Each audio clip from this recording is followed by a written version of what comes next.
20-year-old Elena Whitmore never imagined her father would sell her future to save his own skin. One phone call, one debt, one handshake with a man who controlled half the city's underworld, and suddenly her dreams of art school in Paris vanished, replaced by an engagement ring that felt more like a shackle.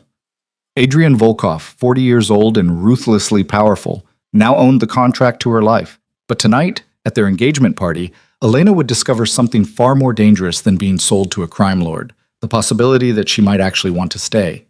If you're ready for a story of power, transformation, and unexpected partnership, stay with me until the end. Hit that like button and drop a comment with your city so I can see how far this story travels. The champagne glasses caught the light like diamonds, each one held by hands that had never known a day of real work. Elena Whitmore stood at the edge of the terrace, watching the city's elite celebrate her imprisonment with $1,000 wine and practice smiles. Her engagement party. The words tasted like ash in her mouth. She touched the emerald necklace at her throat, a gift from her future husband, delivered by courier that morning with no note, no warmth, just a velvet box that might as well have been a collar. The stones were cold against her skin, heavy with the weight of everything she'd lost in the past 72 hours. 3 days ago, she'd been reviewing her application to the Sorbonne, mentally planning which arrondissement she'd live in, which cafes she'd sketch in while the autumn light turned Paris golden. 3 days ago, her biggest concern had been whether her portfolio was strong enough, whether her French was good enough, whether she was brave enough to build a life on her own terms.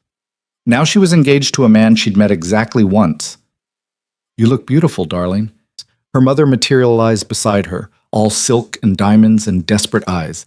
"Smile, people are watching." People were always watching. That was the price of being a Whitmore, of carrying a name that opened doors and attracted cameras and hid a rot so deep Elena hadn't known it existed until it swallowed her whole. "How much did he pay?" Elena's voice was barely a whisper, but it cut through the string quartet's soft melody. Her mother's perfectly painted lips tightened. "Elena, how much was I worth? I'd like to know the exact figure. Was it enough to cover father's gambling debts, or was there also the matter of that real estate scandal, the one the newspapers are about to run?" "Lower your voice." Her mother's fingers wrapped around Elena's wrist, perfectly manicured nails pressing into soft skin. "You have no idea what you're talking about. Your father made a difficult decision to protect this family. He sold me. He saved us." Her mother's eyes were hard now, all pretense of maternal warmth evaporated. "Do you think you'd have your precious art school if we lost everything? Do you think anyone would want you once the Whitmore name became synonymous with scandal and bankruptcy? Adrian Volkov offered us a lifeline. You should be grateful." Grateful. Elena wanted to laugh, wanted to scream, wanted to throw her champagne glass over the terrace railing and watch it shatter on the manicured lawn below. Instead, she stood perfectly still, her spine straight, her face composed.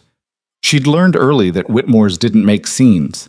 They suffered elegantly, privately, behind closed doors where the cameras couldn't see.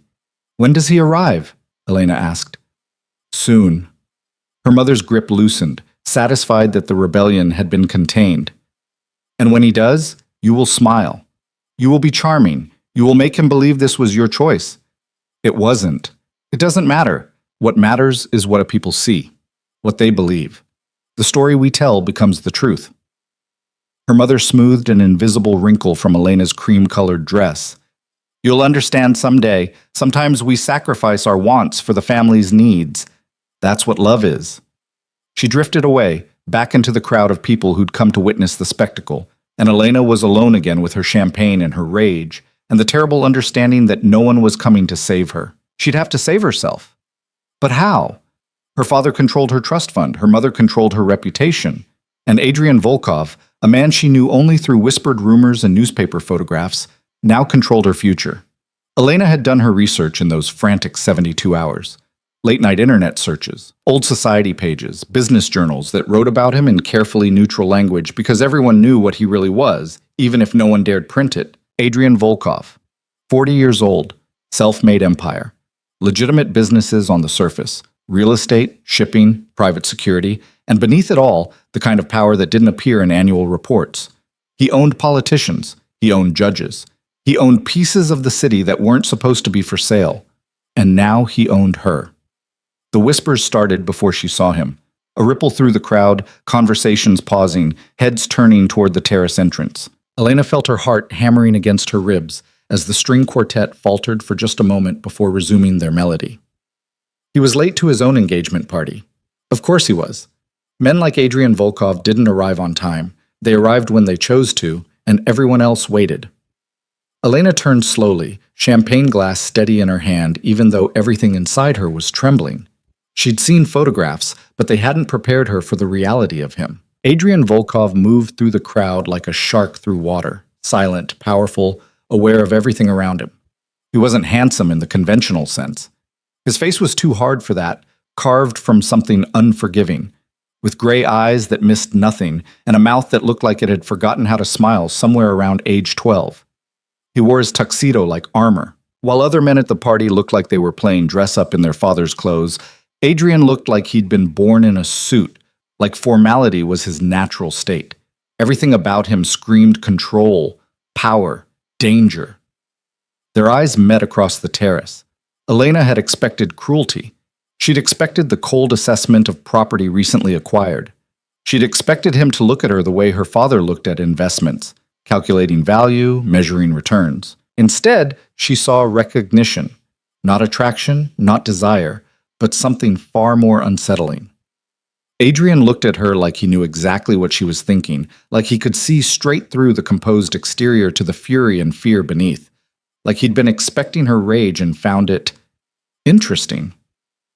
He crossed the terrace with her father at his side. Michael Whitmore looked diminished next to Adrian, his practiced politician smile not quite reaching his eyes, his hand gestures a little too eager. Elena's father was a big man, used to dominating rooms with his presence and his voice and his carefully cultivated network of power. Next to Adrian Volkov, he looked small. Elena. Her father's voice had that false warmth he used for donors and journalists. Come meet your fiancé properly. She wanted to refuse, wanted to turn and walk away, let him chase her if he wanted her so badly. But she could feel eyes on them, hundreds of eyes, phones ready to capture any moment of drama. And she understood what her mother had meant. The story they told would become the truth. So Elena painted on a smile that felt like glass cutting her face and stepped forward. Adrian. Her father clapped the other man on the shoulder like they were old friends instead of what they really were, debtor and collector. This is my daughter Elena, though of course you two have met. Once. They'd met once, in her father's study 2 weeks ago, with Elena sitting numbly while contracts were discussed and her future was negotiated like a corporate merger. Adrian had looked at her then with the same unsettling intensity, and she'd looked back at him and thought, "This is the man who bought me." Elena. Adrian's voice was deep, controlled, with an accent that had been mostly smoothed away by years of expensive schools and careful practice. Just a trace remained, something Eastern European that surfaced on certain syllables. You look lovely. Thank you. Her voice was steady. Good. You're late. Surprise flickered across her father's face. Whitmore's didn't challenge, didn't question, but Adrian's expression didn't change. I was. He held her gaze. Business that couldn't wait. My apologies. There was no apology in his tone. He wasn't sorry. He was simply stating a fact, and the fact was that his time was more valuable than her engagement party. Than her. Elena felt something sharp and hot flood through her chest. She'd spent the last 3 days drowning in helplessness, choking on the weight of choices made without her consent. But standing here, face to face with the man who'd reduced her to a transaction, she found something she hadn't expected. Anger. Pure, clean, burning anger. How fortunate, she said sweetly, that you could fit us into your schedule at all. Her father made a small sound of warning, but Adrian's mouth curved, not quite a smile, more like acknowledgement of a worthy opponent. Your father tells me you're interested in art. Adrian said it like he was making polite conversation at a dinner party, not discussing hobbies with the woman he'd essentially purchased.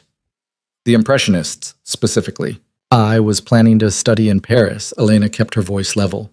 At the Sorbonne, before my plans changed. Plans change. Adrian accepted a champagne glass from a passing waiter without looking away from her. That's the nature of life.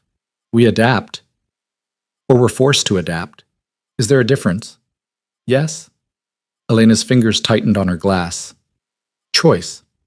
Something shifted in Adrian's eyes. Calculation, maybe, or assessment. He was trying to figure her out, she realized. Trying to understand what kind of wife he'd acquired. Docile or defiant, broken or bent. Perhaps, Adrian said slowly, we should take a walk. The garden is lovely at night. It wasn't a suggestion. Her father was already nodding, already guiding them toward the terrace steps like a host ushering important guests to the best seats. The crowd parted, faces turning to watch the newly engaged couple take their first public stroll together. Performance. Everything was performance. Elena set down her champagne and took Adrian's offered arm. His sleeve was fine wool, expensive, and beneath it she could feel solid muscle. This was not a man who lived behind a desk. This was someone who'd built his empire with his own hands, who understood violence as intimately as he understood spreadsheets. They descended into the garden where paper lanterns cast everything in soft gold light. Behind them the party continued, laughter and music and the clink of glasses. But here among the roses and sculpted hedges, they were almost alone. Almost. Elena knew there would be security watching, cameras hidden in the landscaping. Her father wouldn't have brought Adrian Volkov here without ensuring every moment was documented, every word could be reviewed. Evidence, insurance, leverage. Your father is afraid of me, Adrian said it casually, like commenting on the weather. Elena glanced at him. Most people are, I imagine. But not you. Wasn't a question. Elena stopped walking, turned to face him directly. Should I be? That depends. Adrian studied her with those two observant eyes. What do you think I am? A criminal, she said it flatly. A man who deals in things that don't appear in annual reports. Someone powerful enough that my father was willing to trade his daughter to avoid your displeasure. And that makes you angry. Wouldn't you be? If your entire future was decided without your consent? If you woke up one day and discovered you'd been sold? I wouldn't have allowed myself to be sold. Adrian's voice was quiet, but absolute. I would have fought, run, disappeared. Easy to say when you're not a 20-year-old woman with no money, no resources, and a family whose reputation you've been raised to protect. Elena felt her composure cracking, anger bleeding through. Easy to say when you're the one buying, not being bought. You're right. Adrian's agreement startled her. It is easy for me to say. I built my power. You had yours stripped away. He paused. I'm sorry for that. Elena laughed, bitter and sharp. Are you? Sorry enough to release me from this arrangement? No. The honesty was somehow worse than a lie would have been. At least a lie would have pretended she mattered, that her wishes carried weight. This was just truth, brutal and clean. Why? Elena demanded. You could have anyone, women who would actually want to marry you. Women who come from your world, who understand it. Why agree to this? Adrian was quiet for a moment, watching the lantern light play across the roses. When he spoke, his voice carried something she hadn't heard before. Not warmth exactly, but something close to respect. Your father came to me 6 weeks ago, desperate. The gambling debts were bad enough, but the real estate scandal, when that breaks, the Whitmore name will be worthless. He needed money immediately. He needed protection from the people he owed, and he needed someone powerful enough to make the story disappear. So you negotiated, Elena's voice was hollow, and I was part of the price. He offered you, Adrian corrected.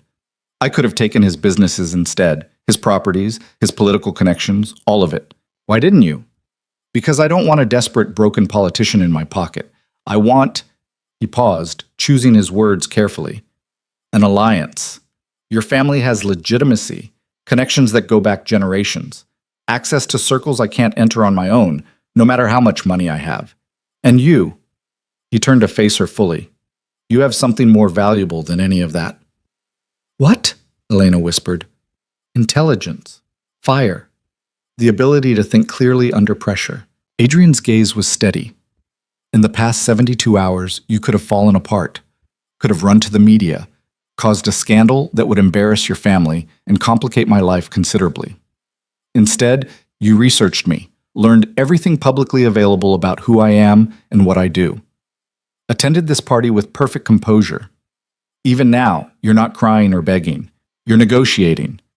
How did he know that? How did he know she'd spent 3 days searching his name, reading everything she could find, trying to understand the man who'd bought her future? I had to understand what I was facing, Elena said. Exactly. Adrian's mouth curved in something that was almost approval. You assessed the situation and gathered intelligence before making your move. That's what I do. That's how I survive this world. And it tells me you're stronger than your father knows, smarter than anyone in that party realizes. Strength doesn't matter when I'm trapped. You're not trapped. Adrian reached into his jacket and pulled out a folded document. Read this. Elena took it carefully, unfolding thick, expensive paper covered in dense legal text. She scanned the paragraphs, her pulse quickening as she understood what she was seeing. Protections. Financial guarantees, escape clauses. Section 12, Adrian said quietly, establishes a trust in your name. $10 million. Accessible only by you, regardless of our marriage status. Section 18 gives you full legal authority to dissolve the marriage at any time, for any reason, with no financial penalty. Section 23 prevents me from controlling where you live, what you study, or how you spend your time. Elena read the words again, certain she was missing something. This wasn't a marriage contract. This was insurance, Adrian said. I don't want a prisoner, Elena. I don't want someone who stays because they have no choice. This marriage gives your family protection and gives me legitimacy, but it only works if you're actually willing to be here. And if I'm not? Elena looked up at him. If I take this money and leave tomorrow, then you leave. Adrian's voice was absolute. I won't stop you, won't pursue you. You'll have your freedom and enough money to study wherever you want. Paris, Florence, anywhere. It was too good, too easy. Elena's mind raced, looking for the trap, the hidden clause, the way this kindness would become a weapon later. Why would you give me that power? Because power that's given is stronger than power that's taken. Adrian stepped closer, and Elena caught the scent of expensive cologne and something underneath it, gunpowder maybe, or just the sharp edge of danger. If you stay, I need to know it's because you chose it, because you see value in what we could build together. Otherwise, this is just another prison, and I already have enough of those. Elena's hands trembled slightly as she refolded the contract. Her mind was spinning, recalculating everything she thought she understood. You're not what I expected. The admission slipped out before she could stop it. Neither are you. Adrian's gaze held hers. I expected your father's daughter, polished and empty, trained to smile and stay quiet. Instead, I got someone who looks at me like they're planning where to hide the body. Despite everything, the fear, the anger, the sheer insanity of this situation, Elena felt her lips twitch. I haven't ruled it out. Good. Adrian's voice carried that almost approval again. I prefer partners who keep me honest. Partners. Elena tested the word. Is that what we'd be? If you stay, yes. I have enemies, Elena. Dangerous people who would love nothing more than to find a weakness they can exploit. Anyone close to me becomes a target. I won't lie to you about that. This life, my life, it's not safe. It's not simple. And it requires trust between people who have very good reasons not to trust anyone. You're asking me to trust you, Elena said slowly. But you bought me from my father like property. No, your father offered you as payment for protection I was already providing. I accepted because I saw an opportunity for an alliance that benefits both of us. Adrian's voice was patient, like he was explaining a complex business deal. But I won't pretend this situation is fair. You were given no choice in the beginning, so I'm giving you one now. Stay and build something with me, or take the money and build your own life elsewhere. Either way, you're free. Elena looked down at the contract in her hands, then back up at Adrian's face. He was watching her with that same intense focus, waiting for her decision. 3 days ago, her biggest concern was getting into art school. Now she was standing in a garden with a crime lord who'd just offered her both freedom and partnership, and she had no idea which one she wanted. I need time, Elena said finally, to think, to understand what this really means. You have it. Adrian gestured back toward the party. The engagement is public now. That serves its purpose regardless of what you decide. Take your time. Read the contract thoroughly. Ask questions. And when you're ready, tell me your choice. He started walking back toward the terrace, clearly expecting her to follow. Elena stayed where she was for a moment, trying to process the conversation they'd just had. This man had just given her an exit, had handed her enough money to disappear, enough legal protection to walk away free. Why? What game was he playing? Unless it wasn't a game. Unless he meant exactly what he said. Elena followed Adrian back to the party, her mind racing. The rest of the evening passed in a blur of introductions and champagne and careful smiles. Elena played her part perfectly, standing beside Adrian as guests congratulated them, as cameras flashed, as her mother watched with tight-lipped satisfaction. But everything had shifted. Every time someone called her Adrian's fiancé, she thought about that contract in her clutch. Every time she felt trapped, she remembered. She could leave. Right now, tonight, she could walk away. And yet, she stayed. "You're thinking too hard." Adrian's voice was low, meant only for her as they stood accepting congratulations from a city councilman and his wife. "I can see the calculations running. I'm deciding if you're the lesser evil or just better at hiding the truth."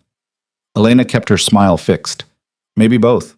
Adrian's hand rested lightly at her lower back, a touch that looked possessive but felt oddly steadying. "The world isn't divided into good and evil, Elena. Just various shades of gray, and which ones you can live with." The party finally ended near midnight. Guests departed in chauffeured cars, calling final congratulations, already composing social media posts about the event. Elena's parents approached as the last stragglers filtered out. "Wonderful evening." Her father was slightly drunk, expansive with relief. "Absolutely wonderful. Adrian, thank you for... We're leaving." Adrian cut through the gratitude smoothly. "Elena will collect her things from your house tomorrow. She'll be staying with me from now on." Elena's mother stiffened. "That's not appropriate. They're not married yet. The engagement is public. The arrangement is sealed. Whether she sleeps under your roof or mine changes nothing." Adrian's voice was pleasant, but there was steel underneath. "Elena?" he was asking, giving her the choice even in this small thing. She could refuse, could demand to stay in her childhood bedroom for whatever weeks remained before the wedding. Her parents would support it, anything to maintain the appearance of propriety. But Elena looked at her father, at the man who'd sold her future for his political survival, and made her decision. "I'll get my things tomorrow."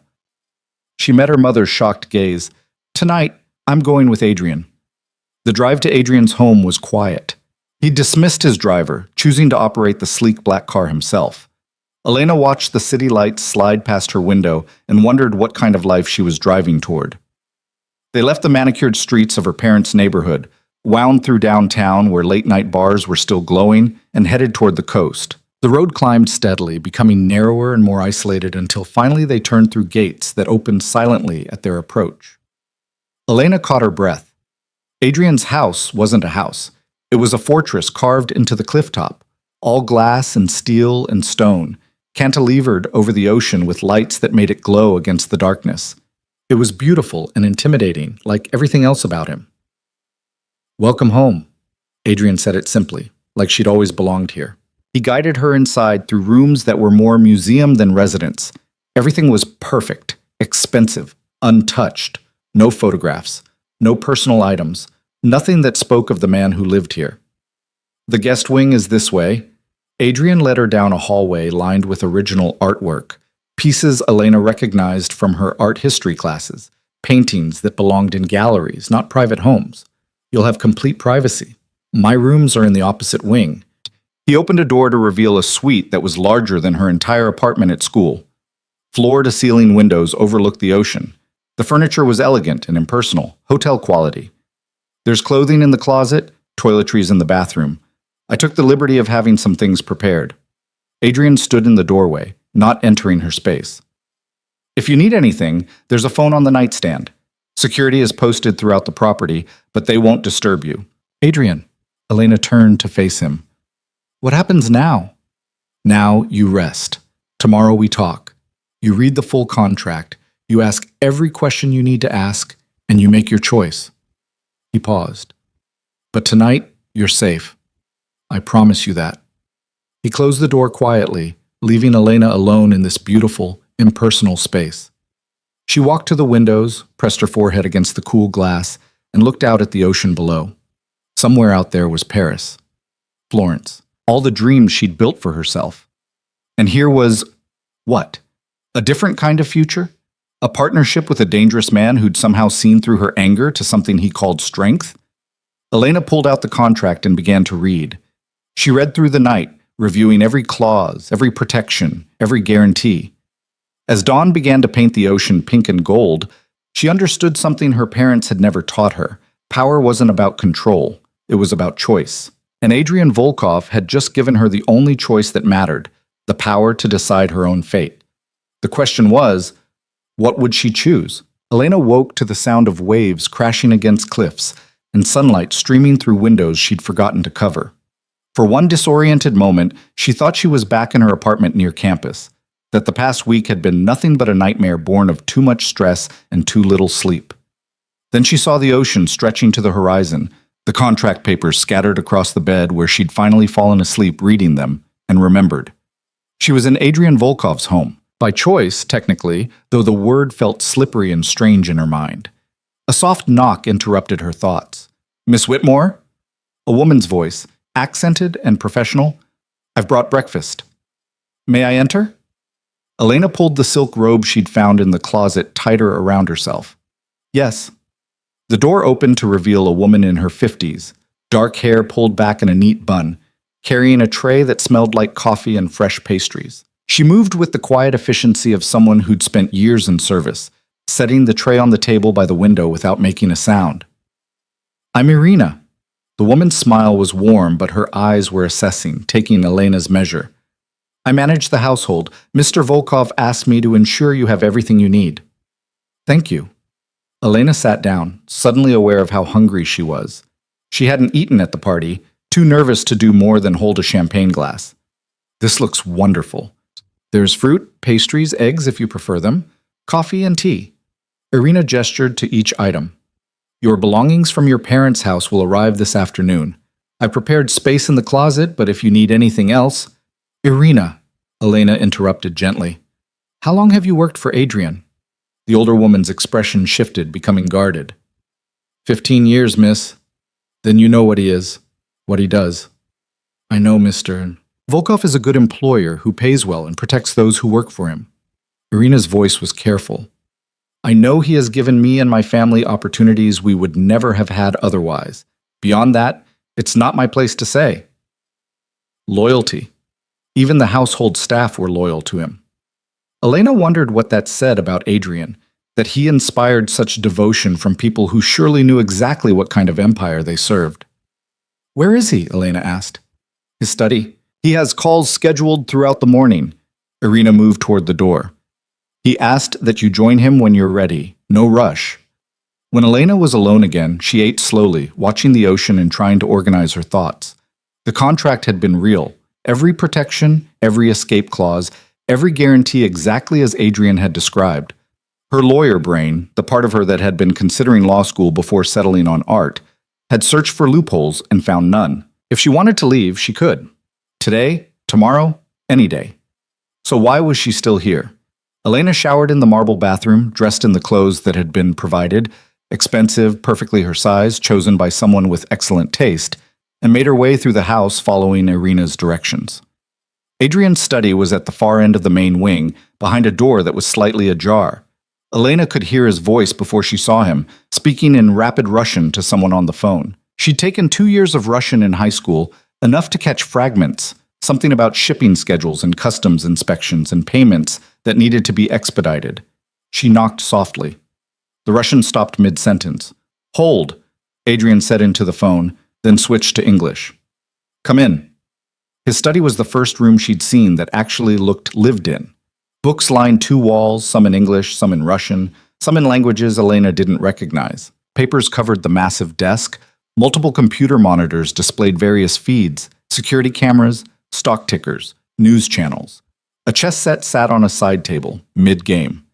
Adrian stood by the window, phone still in hand, wearing dark slacks and a white shirt with the sleeves rolled up. He looked different in daylight, less like the polished threat from the party, and more like what he actually was, a man who'd built an empire through intelligence and ruthlessness. "I'll call back," he said into the phone in Russian, then ended the call. "You slept." Eventually, Elena closed the door behind her. after reading every word of that contract 3 times. And? And I have questions. Adrian gestured to the leather chairs facing his desk. I expected you would. Coffee? Please? He poured from a French press on the sideboard, preparing it the way she took it without asking. Cream, no sugar. How did he know that? Had he researched her the same way she'd researched him? First question. Elena accepted the cup. The trust fund, $10 million. That's not just protection money, that's life-changing wealth. Why give me that much? Because anything less would keep you dependent. Adrian settled into the chair across from her. I don't want you staying because you can't afford to leave. I want you staying because you see value in what we're building. What are we building? You keep saying partnership, alliance, but what does that actually mean? It means you stop being decoration and start being essential. Adrian's gaze was direct. Your family has connections I need. Society pages, charity boards, political fundraisers. That's a world I can't access on my own. My money can buy me into rooms, but it can't buy me legitimacy. You can provide that. So I'm a key to unlock doors. Elena's voice was flat. You're that, but you're also intelligent, observant, and capable of thinking strategically under pressure. Those skills are rare, useful. He paused. I have people who handle security, people who manage money, people who eliminate problems. What I don't have is someone who can navigate high society while understanding the reality beneath it. Someone who can sit at a charity gala and identify which politician is desperate, which businessman is vulnerable, which society wife knows more than she should. Elena felt something cold slide down her spine. You want me to spy on my own world. I want you to see it clearly. The people you grew up with, they're not innocent, Elena. They're just better at hiding their corruption behind good manners and old money. Your father proved that. How many others at that party last night do you think are equally compromised? How many are one bad investment away from making the same deal your father made? And you'd offer them the same arrangement, find their weakness and exploit it? I'd offer them protection in exchange for access, same as I offered your father. Adrian's voice was matter of fact. That's how power works. You find what people need and you become the only one who can provide it. Fear works, but desperation works better. Elena set down her coffee cup carefully. You're describing a system built on blackmail and manipulation. I'm describing reality. The only difference between me and the men in expensive suits at your father's club is that I'm honest about what I am. Adrian leaned forward slightly. Those men like to pretend they're civilized. They wear the right ties, give to the right charities, shake hands at the right fundraisers. But put them in a corner and they'll do exactly what your father did, sacrifice anything to save themselves. At least with me, you know where you stand. And where do I stand? That depends on what you choose. Adrian's gray eyes held hers. If you walk away, you stand outside all of this with enough money to build whatever life you want. If you stay, you stand beside me. Equal partner in everything I do. Everything? Elena's voice was sharp, including the parts that aren't in annual reports, the violence and the threats and whatever else you do to maintain this empire. Yes? Adrian didn't flinch. I won't lie to you about what this life involves. There are people who would kill you just to hurt me. There are deals that get made in shadows, problems that get solved with methods you won't find in business school textbooks. If you stay, you need to understand that. Accept it. Or you become a liability neither of us can afford. Elena stood, moving to the window. Below, the ocean churned against rocks that had been carved smooth by centuries of waves. Relentless. Powerful. Inevitable. My whole life, she said quietly, I was taught that there were rules, that if you followed them, you'd be safe, protected. I believed in good families and proper behavior and the idea that nice people succeeded while bad people failed. She turned to face Adrian. Then my father sold me to save himself and I realized it was all a lie. The rules only apply if you don't have enough money to ignore them. Yes. Adrian's voice was gentle in a way she hadn't heard before. That's the truth they don't teach in your private schools. Money doesn't just buy things, it buys options, freedom from consequences, the ability to rewrite rules that don't serve you. And you've rewritten all the rules. I've chosen which ones to follow and which ones to break. Adrian stood, moving to stand beside her at the window. I don't pretend to be something I'm not. I built this empire from nothing, and I did whatever was necessary to build it. That makes me dangerous. It also makes me someone who keeps his word. When I tell you you're safe here, you are. When I promise you partnership, I mean it. Elena studied his profile, the hard angles of his face, the scar above his left eyebrow that she hadn't noticed before, the way he held himself with absolute certainty. Second question, she said. What happened to the last woman you were involved with? Adrian's jaw tightened slightly. There was no last woman, not in any meaningful sense. I don't believe you. You're 40 years old and powerful and wealthy. There must have been someone. There were transactions. Adrian's voice was cold now.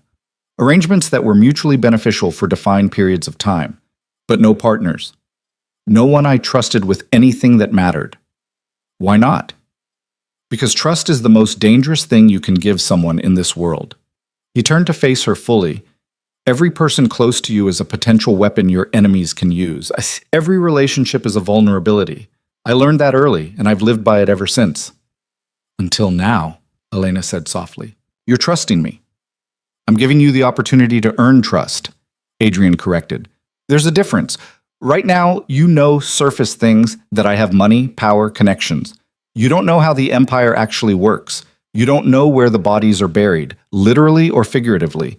That information comes with time, with proof that you can be trusted. And how do I prove that? By making a choice. Adrian stepped closer, close enough that Elena could see gold flecks in his gray eyes. Stay or leave. But once you choose, commit to it. I don't have space in my life for people who stand in doorways wondering which side they belong on. Either you're in this completely or you're out completely. There's no middle ground. Elena's heart was hammering. This was the moment, the choice he'd promised her. If I stay, she said slowly, I need something from you. Name it. Honesty. Complete honesty, always. I don't care how ugly the truth is. I need to know I can trust what you tell me, because if I'm going to stand beside you in this world, I can't do it blind. Adrian considered this for a long moment. Honesty can be dangerous. There are things you might not want to know. Let me decide what I can handle. Elena's voice was firm. I'm not asking you to protect me from reality. I'm asking you to respect me enough to tell me the truth. Even when it's brutal, especially then. Something shifted in Adrian's expression. Approval, maybe, or the beginning of respect. All right. Complete honesty. You have my word. Then I'm staying. The words came out steady, certain. Not because I don't have other options, but because I think you're right. We can build something together that neither of us could build alone. Adrian extended his hand like they were sealing a business deal. Elena took it, feeling the strength in his grip, the calluses that spoke of more than just signing contracts. Partners, Adrian said. Partners. Elena agreed. They stood there for a moment, hands clasped, and Elena felt the weight of what she'd just chosen settle over her like armor. This was no fairy tale. There would be no rescue, no redemption through love, no magical transformation of the beast into a prince. This was a strategic alliance between two people who understood that power was the only currency that mattered, and Elena was done being powerless. So, she released his hand. Where do we start? Adrian's mouth curved in what might have been a smile. Your education. If you're going to be my partner, you need to understand how everything works. The legitimate businesses, the gray areas, all of it. When? Now. Adrian gestured to his desk. I have a meeting in an hour with 3 men who think they're smarter than me. You're going to sit in and watch. Say nothing. Just observe. What kind of meeting? The kind where we negotiate shipping routes and customs protocols. On the surface, completely legal. Underneath, Adrian pulled files from his desk drawer. These men have been skimming profits and selling information to a competitor. They think I don't know. Today, I'm going to make them understand that I know everything. Elena felt her pulse quicken. This was real. Not theoretical discussions about power, but the actual exercise of it. What do you want me to learn from this? She asked. How to read people. Adrian handed her one of the files. Marcus Chen, David Ramirez, Victor Sokolov, study their backgrounds, their families, their debts. When they walk into this room, I want you to watch their faces, their hands, the way they position themselves. People tell you everything if you know how to look. Elena took the file, scanning quickly. Marcus Chen, 45, managed Adrian's shipping operations in Asia. Divorced, 2 kids in private school, gambling problem. David Ramirez, 38, handled customs and import logistics. Single, recently purchased a house beyond his apparent means. Viktor Sokolov, 52, supervised warehouse operations. 3 kids, wife with expensive taste, investments that had taken recent losses. They're all financially vulnerable, Elena said. They're desperate, Adrian corrected. And desperate men make predictable choices. Chen's been taking money from my competitors in exchange for information about shipping schedules. Ramirez has been looking the other way when certain containers don't get properly inspected. Sokolov's been outright stealing, small amounts, but consistent. How do you know? Because I pay attention. Adrian's voice was quiet but absolute. I track every dollar, every shipment, every conversation. When patterns change, I investigate. Always. So why not just fire them? Or, Elena hesitated, whatever you do to people who betray you. Because that would create noise, investigation, attention I don't need. Adrian moved to the chess set, studying the board. Better to make them understand they've been caught, renegotiate the terms of their employment, and turn them into assets. Fear makes people loyal in ways money never can. That's cold. That's practical. Adrian looked up at her. In this world, you can't afford sentiment. These men chose to steal from me. They chose to put their own needs above their loyalty. Now they'll learn there are consequences for those choices. A phone on Adrian's desk buzzed. He glanced at it, then back to Elena. They're here. Ready? Elena's stomach tightened with nerves, and something else. Anticipation. She was about to see how Adrian Volkov actually operated. Not the polished version from the engagement party, but the reality beneath. Ready, she said. Adrian pressed a button on his desk. Send them to the conference room. We'll be there in 5 minutes. He led Elena through the house to a room she hadn't seen before. All dark wood and leather, with windows overlooking the ocean and a table long enough to seat 20. Security cameras were visible in the corners, not hidden. A statement. Everything that happens here is recorded. Sit here. Adrian indicated a chair beside his at the head of the table. Remember, watch, don't speak. Learn how fear works. The men entered together, trying for confidence, but Elena could see the tension in their shoulders, the way their eyes darted to Adrian and away. They'd been summoned, and they knew it wasn't for congratulations. Gentlemen, Adrian's voice was pleasant. Sit. They sat. Marcus Chen across from Elena, David Ramirez, and Viktor Sokolov on either side. All 3 wore suits that tried to project success, but didn't quite achieve it. I'm sure you're wondering why I called this meeting, Adrian said conversationally. Let me save you the suspense. I know about the skimming. I know about the information sales. I know about the stolen merchandise. The color drained from Marcus Chen's face. David Ramirez went very still. Viktor Sokolov started to speak, but Adrian cut him off with a raised hand. Don't. Adrian's voice was soft. Don't insult my intelligence with denials. I have documentation, bank records, recorded conversations, video footage. Everything. He slid folders across the table, 1 to each man. Elena watched as they opened them with trembling hands, saw their faces as they realized how thoroughly they'd been caught. The question, Adrian continued, is what we do about this situation. I could fire you, report you to authorities, or handle this through less official channels. He let that threat hang in the air. Or we could come to a new understanding. Mr. Volkov. Marcus Chen's voice cracked. I can explain. I don't want explanations. I want loyalty. Adrian leaned back in his chair. You 3 have skills I need. Chen, you understand Asian markets better than anyone I could replace you with. Ramirez, your customs connections are valuable. Sokolov, your operational knowledge is useful. I don't want to lose those assets. Hope flickered across their faces. Elena watched it happen, watched them grasp at the possibility of mercy.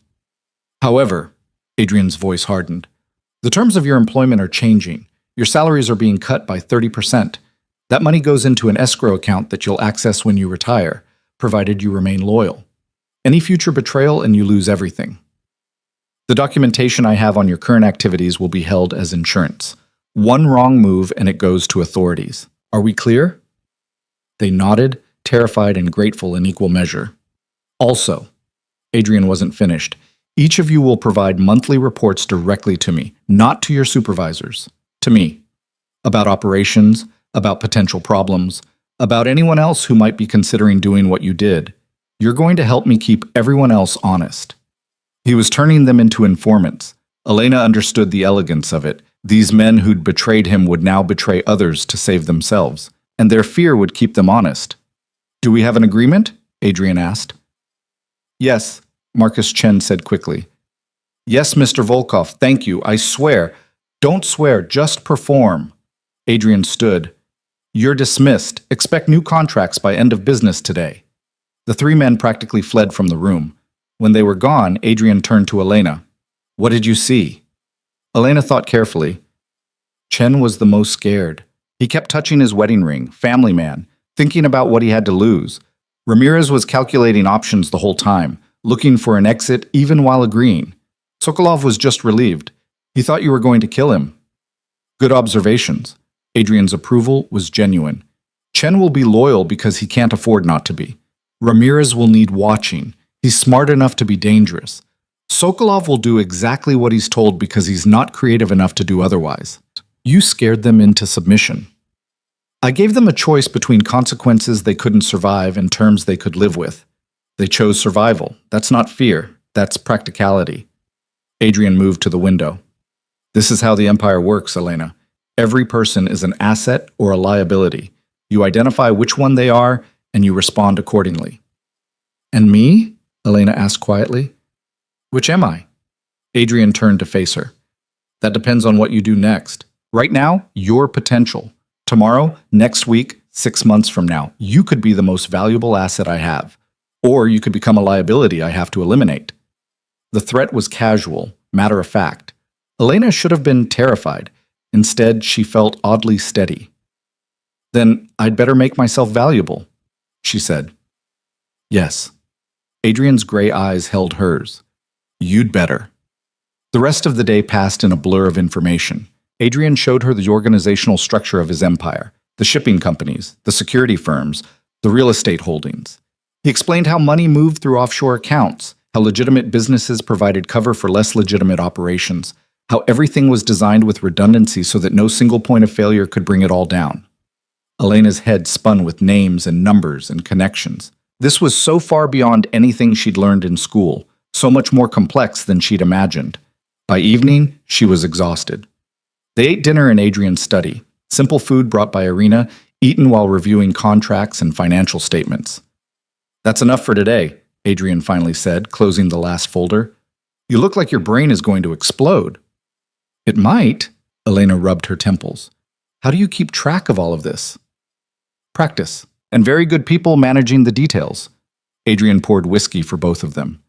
You don't need to memorize everything. You need to understand the structure, how pieces connect, where vulnerabilities are. Elena accepted the glass, grateful for the burn of alcohol. Adrian? Yes? Those men today. If they betray you again, what happens to them? Adrian met her eyes over his whiskey. Honesty, remember? If they betray me again, they disappear completely, and their families never know what happened. You'd kill them. I'd eliminate a threat to everything I've built. Yes. No apology, no justification, just truth. Elena should have been horrified. Should have run. Should have grabbed that contract and triggered every escape clause. Instead, she thought about her father selling her to save himself. About how the people she'd thought were civilized had turned out to be just as ruthless as Adrian, but less honest about it. Okay, she said quietly. Okay. Adrian raised an eyebrow. Okay, I understand. This is the world we're in. These are the rules. Elena set down her glass. If I'm going to survive here, I need to accept that. Accepting it and living with it are different things. Adrian's voice was gentle. The first time you watch someone suffer consequences for crossing me, you might feel differently. Maybe, Elena admitted. But I've already watched my whole life get dismantled because I was powerless. I don't want to be that person anymore. I want to be someone who has power, who makes choices instead of having choices made for her. Adrian studied her for a long moment. You're sure about this? Once you cross certain lines, you can't uncross them. I'm sure. and Elena realized she was. Somewhere between this morning's uncertainty and tonight's exhaustion, she'd made a choice that went deeper than staying or leaving. She'd chosen to stop being a victim. Then tomorrow, Adrian said, your real education begins. Elena's real education began at dawn with a knock on her door and Irina's voice announcing that Adrian was waiting in the gym. Elena dragged herself from bed, pulled on workout clothes she'd found in the closet, and followed the sound of rhythmic impacts down a hallway she hadn't explored yet. The gym occupied an entire wing of the house, all gleaming equipment and mirrored walls. Adrian was at a heavy bag, his movements precise and controlled, each strike landing with devastating force. He wore only athletics pants and a tank top, and Elena could see the scars that marked his back and shoulders, evidence of a past far more violent than corporate negotiations. He caught sight of her in the mirror and stopped, breathing barely elevated despite the intensity of his workout. Good. You're on time. You said education. I thought you meant more files and organizational charts. Elena gestured at the gym equipment. That's part of it. But if you're going to stand beside me, you need to know how to protect yourself. Adrian tossed her a pair of boxing gloves. Physical vulnerability is the fastest way to become a liability. Put those on.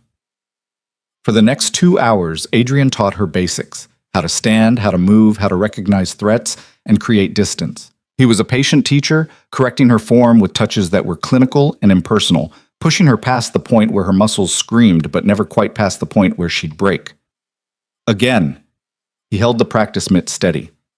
Don't telegraph your movement. Your shoulder drops before you throw the punch. Anyone watching will see it coming. Elena adjusted, struck again. Better this time.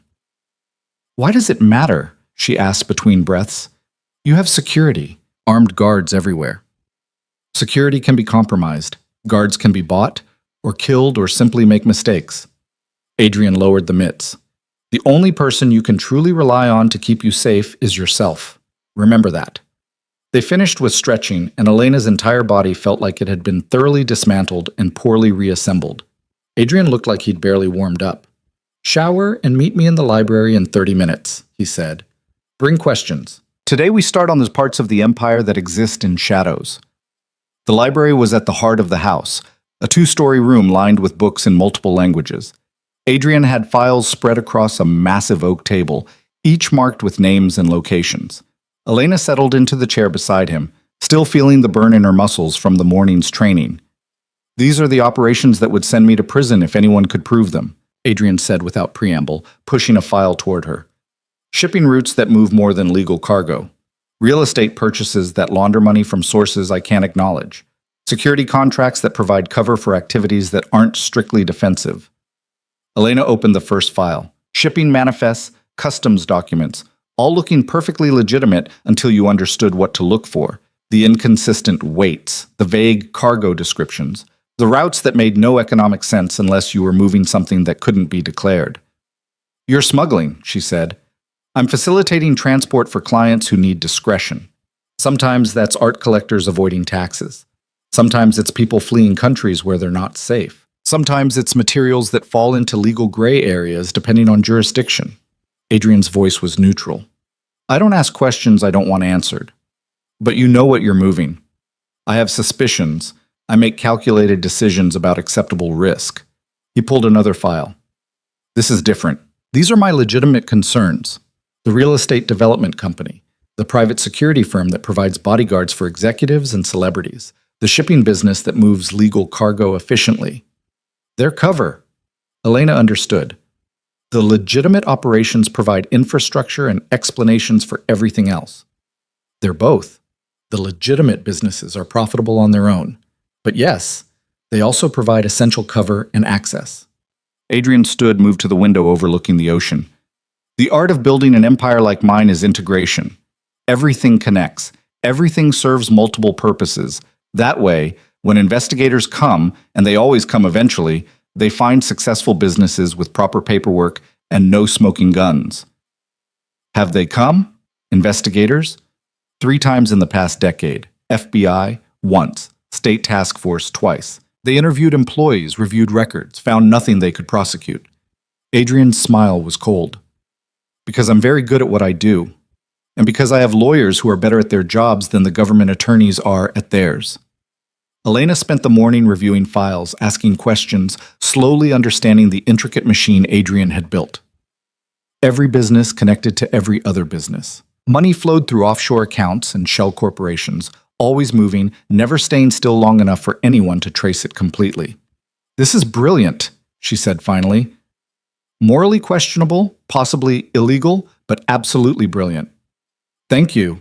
Adrian's dry tone suggested he knew she hadn't meant it entirely as a compliment. "Now tell me where the vulnerabilities are." Elena studied the organizational chart she'd been building in her head. "The customs officials. You're dependent on them looking the other way at critical points. If they get replaced, or if someone decides to investigate them specifically. Exactly. Which is why I have redundancy. Multiple routes, multiple officials, multiple backup plans." Adrian leaned over the table, pointing to different shipping lanes on a map. "Never depend on a single point of failure. Always have options." "And the lawyers? If they decided to cooperate with authorities, they won't. They're too implicated themselves. Their firm handles all my legal work, which means they've structured the corporations, drafted the contracts, provided the legal opinions that make everything look legitimate. If I go down, they go down with me." Adrian's eyes met hers. Mutually assured destruction is a powerful motivator for loyalty. They worked through lunch, Irina bringing sandwiches that went mostly uneaten as Elena absorbed information that rewrote everything she thought she understood about how power actually functioned. By mid-afternoon, her brain felt saturated, unable to process another detail. "Enough." Adrian closed the last file. "You're glazing over. Come with me. There's something else you need to see." He led her down to the garage, a space that housed a collection of vehicles that probably cost more than most people's houses. Adrian selected a nondescript sedan, not the flashy sports cars or the armored SUV, but something designed to be invisible. "Where are we going?" Elena asked as they drove down the winding coastal road. "To see where I started." Adrian's hands were steady on the wheel. "You can't understand who I am without understanding where I came from." They drove into the city, through neighborhoods that grew progressively rougher, abandoned factories, buildings with broken windows, streets where people watched their car pass with suspicious eyes. This wasn't the manicured world Elena had grown up in. This was where desperation lived. Adrian parked outside what looked like an old warehouse. The building was shabby but functional, with security cameras visible at every corner and men who looked like they knew how to handle themselves positioned near the entrances. "This was my first property," Adrian said. "Bought it 22 years ago with money I'd saved working 3 jobs and doing things I'm not proud of. It was condemned, full of squatters, considered worthless by everyone except me." He led her inside through a surprisingly clean interior that had been divided into units. Small apartments, each with basic furniture and functioning utilities. People lived here, Elena realized. Families. She could hear children playing somewhere above them. "I renovated it myself. Took 2 years." Adrian's voice carried something that might have been nostalgia. "I learned plumbing, electrical work, basic construction, made 1,000 mistakes. But when I was finished, I had housing I could rent affordably to people who couldn't get apartments anywhere else." "Why?" Elena asked. "This can't be profitable." "It's not. It loses money every month." Adrian climbed the stairs to the second floor. "But it serves a purpose. The people who live here are loyal. They know I gave them a place when no one else would. Some of them work for me now. Some of them provide information about what's happening in neighborhoods my security teams can't penetrate. Some of them are just people trying to survive, and I remember what that's like." They reached the top floor where a single door stood open. Inside was a small apartment, sparsely furnished but meticulously clean.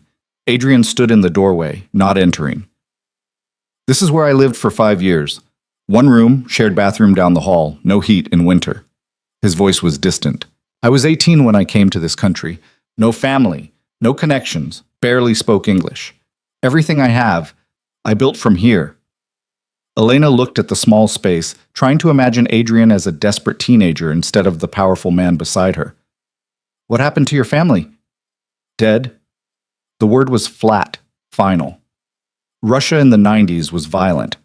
My father owed money to the wrong people. When he couldn't pay, they killed him. Then they killed my mother and my sister to make a point about debts and consequences. I survived because I wasn't home." "How old were you?" 16. Adrian finally stepped into the room, touching the wall like he was remembering. I spent 2 years running, hiding, doing whatever I had to do to stay alive. When I finally had enough money, I bought passage on a cargo ship to America. I thought I'd be safe here, thought I could start over. And you did. I survived. That's different from starting over. Adrian turned to face her. The boy who lived in this room was terrified every day. Afraid someone would find him, deport him, kill him. Afraid he'd end up like his father, owing debts he couldn't pay to people who didn't forgive. So he made a decision. He would never be powerless again, never be the person things happened to. He would become the person who made things happen. Elena understood then, truly understood what drove Adrian. This wasn't about greed or cruelty or even ambition in the conventional sense. This was about survival taken to its logical extreme. Adrian had looked at the world that killed his family and decided he would master it or die trying. "Is that boy still in there?" she asked softly. "The one who was afraid?" "Every day." Adrian's honesty was startling. "Fear doesn't go away, Elena. You just learn to use it, channel it into something productive. My fear makes me careful, thorough, impossible to surprise. It's kept me alive when smarter, stronger men ended up dead. And now? You have more power than you could ever use, more money than you could spend. When does it end?" "It doesn't." Adrian moved to the window, looking out at the city spreading below them. "Because the moment I stop building, someone else starts taking what I have. That's the nature of power. It either grows or it dies. There's no steady state, no peaceful retirement. You rise until you fall, and the only question is how far you rise before the fall comes. That's exhausting. It's necessary." Adrian's reflection in the window met her eyes. "I'm telling you this because you need to understand what you've committed to. This isn't a game we can quit when it stops being fun. This is life or death every single day. The enemies I've made won't forget. The systems I've disrupted won't forgive. And the empire we're building together will demand everything we have." Elena joined him at the window, looking out at a city she'd thought she knew, but was only now beginning to understand. Somewhere down there were people like the teenager Adrian had been, desperate, afraid, trying to survive in a world that didn't care if they lived or died. And somewhere else were people like Adrian had become, powerful enough to help or hurt hundreds of people with a single decision. "I'm not afraid of hard work," she said. "I'm afraid of becoming someone I don't recognize." "You already are someone you don't recognize." Adrian's voice was gentle. The Elena from 2 weeks ago wouldn't have stayed. Wouldn't have studied my empire with the kind of focus you brought to it. Wouldn't have spent this morning learning how to fight, and this afternoon learning how to read financial documents for hidden crimes. You've already changed. The question is whether you're willing to keep changing. He was right. Elena barely recognized the person she was becoming. 2 weeks ago, her biggest concern had been art school applications. Now she was standing in a warehouse apartment learning about money laundering and smuggling operations and the kind of violence that shaped empires. "I want to keep learning," she said firmly. "Show me everything, the beautiful parts and the ugly parts. I don't want to be protected from reality anymore." "All right." Adrian pulled out his phone, checked something, then pocketed it again. "Then tonight, you're coming with me to a meeting, not as decoration, as my partner, and you're going to see exactly what kind of man I am when I need to be."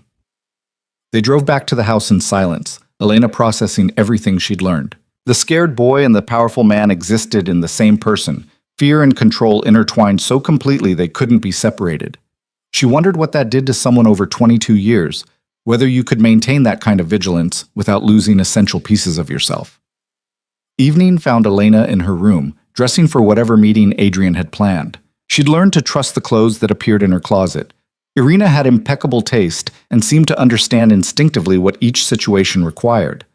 Tonight, it was a dress that was elegant but not flashy, expensive but not ostentatious, the kind of thing a serious person wore to serious meetings. Adrian was waiting in his study, wearing a suit that looked deceptively simple until you noticed the perfect tailoring, the quality of the fabric, the way it transformed him into someone even more intimidating. 2 men stood with him, both wearing the kind of watchful stillness that marked professional security. "Elena, this is Marcus and Yuri. They'll be accompanying us tonight." Adrian introduced them without ceremony. "Gentlemen, this is my fiancée. She is to be protected as I would be protected. Understood?" "Yes, sir." They spoke in unison, their eyes assessing Elena with professional detachment. They were calculating how to keep her alive, she realized, what vulnerabilities she presented, how to position themselves to shield her if necessary. "Where are we going?" Elena asked when they were in the car, Marcus driving with Yuri in the front passenger seat and Adrian beside her in the back. "To meet a man who thinks he's smart enough to betray me." Adrian's voice was conversational. "His name is Thomas Brennan.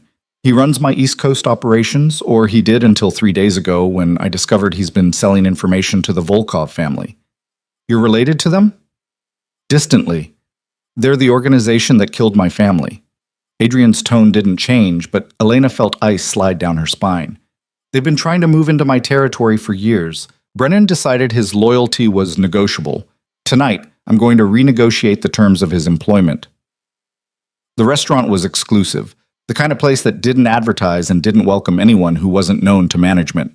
They were ushered to a private room in the back where a man in his 50s waited with 2 bodyguards of his own. Thomas Brennan looked like success. Expensive suit, confident posture, the kind of smile that had probably closed 1,000 deals. He stood when they entered, extending his hand to Adrian. "Adrian, good to see you." His voice was smooth, practiced. "And this must be the lovely Elena I've heard so much about. Congratulations on the engagement." Adrian didn't take the offered hand. He simply moved to the head of the table and sat, gesturing for Elena to take the seat beside him. Brennan's smile faltered slightly, but he recovered, settling back into his own chair. "I assume you know why we're here," Adrian said. "I'm hoping it's to discuss the expansion opportunities and you've been in contact with Dmitry Volkov." Adrian's voice cut through the pleasantries like a blade. 3 meetings in the past month, 5 phone calls. An encrypted email account you thought was secure." The color drained from Brennan's face. His bodyguard shifted slightly, hands moving toward weapons they probably carried. But Marcus and Yuri were faster. Both had guns drawn and aimed before Brennan's men could react. "Tell your people to stand down." Adrian's voice was bored. "They're outmatched and you know it." Brennan made a small gesture and his bodyguards froze, hands visible, trying to look non-threatening. "Adrian, I can explain." "I don't want explanations. I want information." Adrian leaned back in his chair, perfectly relaxed despite the tension crackling through the room. "What did you tell them?" "Nothing, I swear, nothing important. Just, what did you tell them?" The shift in Adrian's voice was subtle, but devastating. Elena watched Brennan crumble under the weight of it, watched a man who'd thought himself powerful realize exactly how powerless he actually was. "Shipping schedules." Brennan's voice shook. "Warehouse locations. Names of officials who could be compromised. They paid well, Adrian. You understand? It was just business." "Business?" Adrian repeated the word like it tasted foul. "You sold information that could get my people killed and called it business." "No one was supposed to get hurt. They just wanted to know... They wanted to know how to dismantle what I've built. And you helped them because they offered you money." Adrian's gray eyes were cold as winter. "How much?" $2 million. Over 6 months." Brennan was sweating now. "Adrian, please. I made a mistake. Let me make it right. I'll give the money back. I'll tell you everything they wanted to know. You'll die." Adrian said it simply, like announcing the weather. "Not tonight. Not here. But sometime in the next week you'll have an accident. A heart attack, maybe. Or a car crash. Something that doesn't point back to me. And the last thing you'll think about is how you betrayed someone who trusted you for 30 pieces of silver." Elena felt her breath catch. This was it, the moment Adrian had warned her about. She was watching him pass a death sentence as casually as ordering dinner. "Please." Brennan was begging now, all his polished confidence shattered. "Please, I have a family, kids in college, a wife who will be taken care of." Adrian's voice softened slightly. "I'm not cruel enough to punish them for your mistakes. They'll receive your life insurance, your pension, everything you would have left them if you died of natural causes. But you, Thomas, you chose to betray me.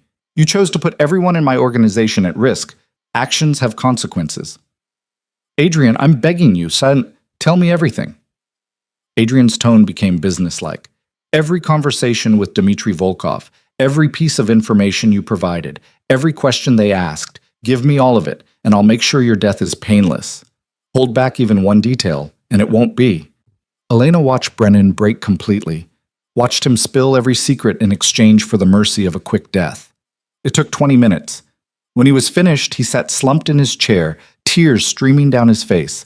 A man who'd traded his life for money and now understood exactly what that exchange meant. Thank you for your honesty. Adrian stood. Marcus will escort you home.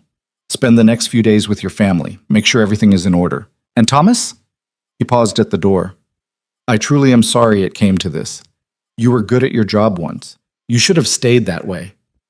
They left Brennan sobbing at the table, his bodyguards uncertain what to do. In the car, Elena sat very still, processing what she'd just witnessed. You're really going to kill him? It wasn't a question. Yes. Adrian's voice was matter of fact. He gave information that could have gotten dozens of my people killed. That could have cost me years of work and hundreds of millions of dollars. There's no coming back from that level of betrayal. And his family? Will be protected and provided for exactly as I said. I don't punish innocent people for the sins of guilty ones. Adrian looked at her directly. I know what you're thinking, that this makes me a monster, a murderer. You're not wrong. I'm thinking, Elena said slowly, that I understand why you had to do it. In your world, mercy to traitors is seen as weakness.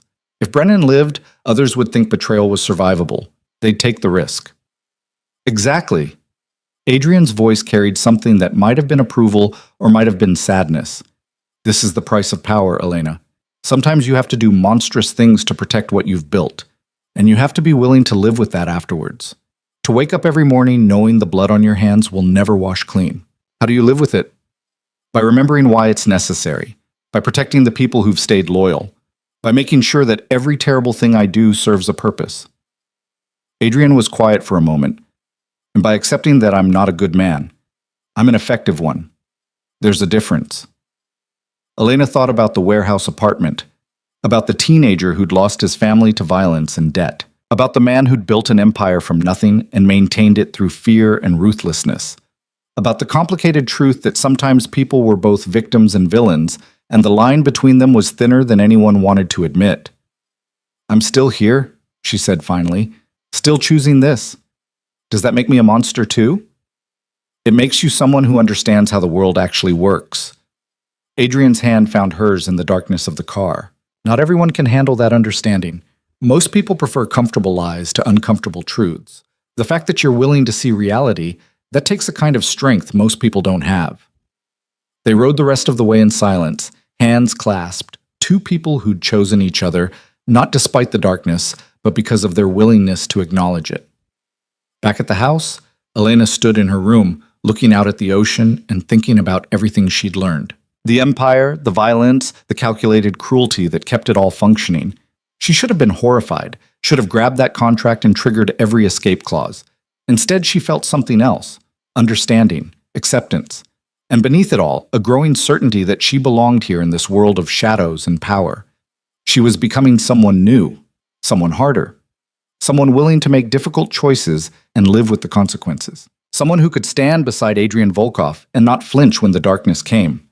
And the truly terrifying part was how natural it felt, how easily she was adapting to this new reality. Like some part of her had always known this was who she could become, if she was honest enough to admit it. Elena pulled out her phone, typed a message to her parents that she'd been composing in her head all day.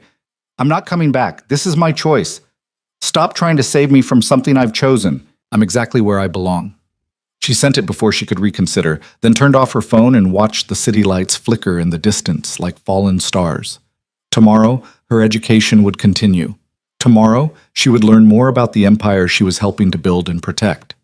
Tomorrow, she would take another step away from the girl she'd been and toward the woman she was becoming. But tonight, she let herself feel the weight of what she'd chosen. The gravity of standing beside a man who could order death as easily as ordering coffee. The responsibility of being partner to someone whose enemies would happily kill her just to hurt him. It should have terrified her. Instead, it felt like coming home. The news of Thomas Brennan's death came 3 days later. A heart attack, the report said. Tragic. Unexpected. His family was devastated, his colleagues shocked. The obituary praised his business acumen and charitable work, mentioned his loving wife and accomplished children. Elena read the article on her tablet over breakfast, her coffee going cold as she absorbed the clinical language that described a man's death without mentioning how it had really happened. Adrian sat across from her, reviewing his own set of morning briefings, silent until she set the tablet down. "Regrets?" he asked quietly. "No." Elena surprised herself with how true it was. Just acknowledgement of what this life means, what we do. Good. Adrian's approval was subtle, but genuine. Regret makes you hesitate. Hesitation gets you killed. The wedding was scheduled for 2 weeks away, though Elena had stopped thinking of it as a wedding and started thinking of it as a formalization of the partnership they'd already built. In the days following Brennan's death, her education had accelerated. Adrian brought her into more meetings, more decisions, more of the intricate machinery that kept his empire running. She learned to read people the way Adrian did, watching for tells, for weaknesses, for the small signals that revealed what someone really wanted beneath what they claimed to want. She learned to speak in the careful language of power, where every word was chosen for maximum impact and minimum vulnerability. And she learned, slowly, to trust her own instincts when something felt wrong. Which was why, on a Thursday morning exactly 1 week before the wedding, Elena found herself standing in Adrian's security center staring at surveillance feeds and feeling ice crystallize in her chest. "Adrian." Her voice was sharp enough to pull him from the phone call he'd been taking. "You need to see this." He crossed to where she stood, following her pointing finger to one of the screens.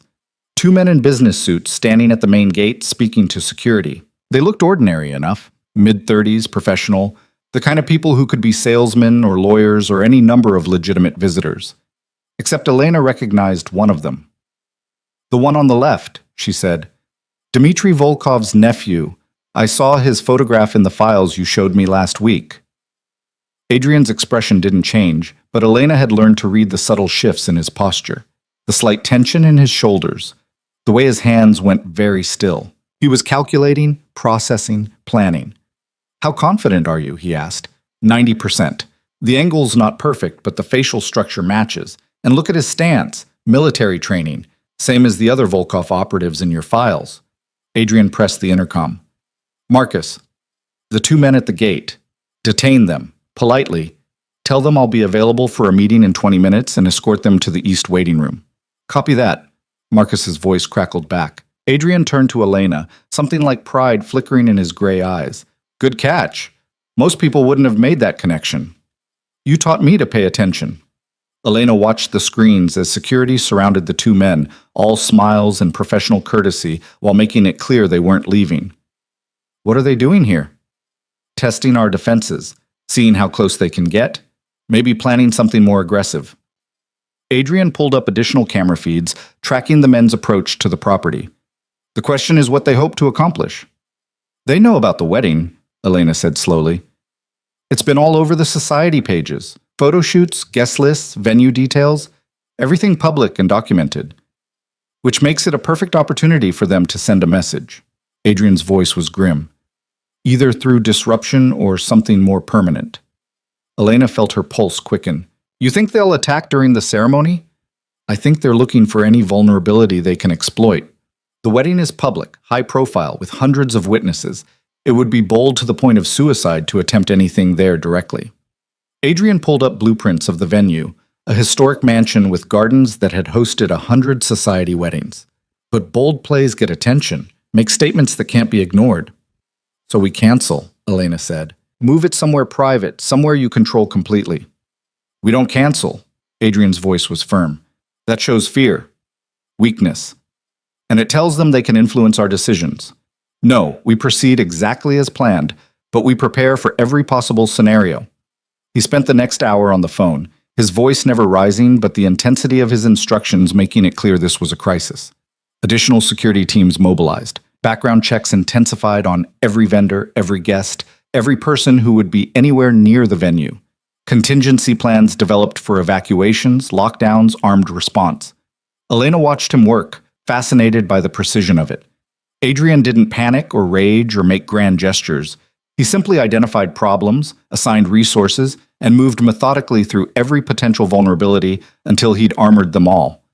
"The waiting room," he said finally, pocketing his phone. "Let's find out what they want." Elena followed him through the house to a room she'd never entered before. Expensively furnished but strategically designed, with cameras hidden in the artwork and security positioned in adjacent rooms. The two men stood when Adrian entered, their professional smiles not quite masking their wariness. Mr. Volkov. The older one extended his hand. Thank you for seeing us. I'm David Morrison. This is my colleague James Chen. We're with Apex Consulting Group. No, you're not. Adrian didn't take the offered hand. You're Alexei Volkov, nephew of Dmitry. Your companion is Pavel Konstantin, former Spetsnaz, currently employed as muscle for the Volkov organization. We can continue this conversation honestly, or we can waste each other's time with pleasant fiction. Your choice. The masks dropped. Alexei's smile turned cold, his posture shifting from businessman to predator. Well, it seems our intelligence about your security was accurate. Your intelligence didn't account for her. Adrian gestured to Elena. My fiancé has an excellent memory for faces, one of many useful qualities. Alexei's gaze slid to Elena, assessing her with the same calculation she'd been using on him. She met his eyes steadily, refusing to look away or show fear. This was a test, she understood. Everything was always a test. Impressive, Alexei said finally. My uncle will be interested to know the Whitmore girl has more spine than her father. What do you want? Adrian's voice cut through the posturing. To deliver a message from my uncle. Alexei reached slowly into his jacket, mindful of the security Elena knew was watching from hidden positions, and pulled out an envelope. He requests a meeting, neutral ground, next week. He believes there are mutually beneficial arrangements to be made. Adrian took the envelope but didn't open it. Your uncle had Thomas Brennan feeding him information for 6 months. Why would I trust anything he proposes? Because Brennan is dead, and my uncle has no desire to waste more resources on subterfuge when a direct conversation might serve both your interests. Alexei's English was perfect, accent carefully modulated. The past is past. He's proposing we discuss the future. The future where he expands into my territory, absorbs my operations, that future? Adrian's voice was dangerously quiet. The future where we stop bleeding resources fighting each other and start making real money. Alexei leaned against the desk, carefully casual. You're smart, Volkov. You know the old ways don't work anymore. The Americans, they want to pretend we don't exist.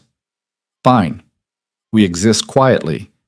But we exist together, coordinated, instead of cutting each other's throats. Your uncle killed my family. 25 years ago. Different time, different circumstances.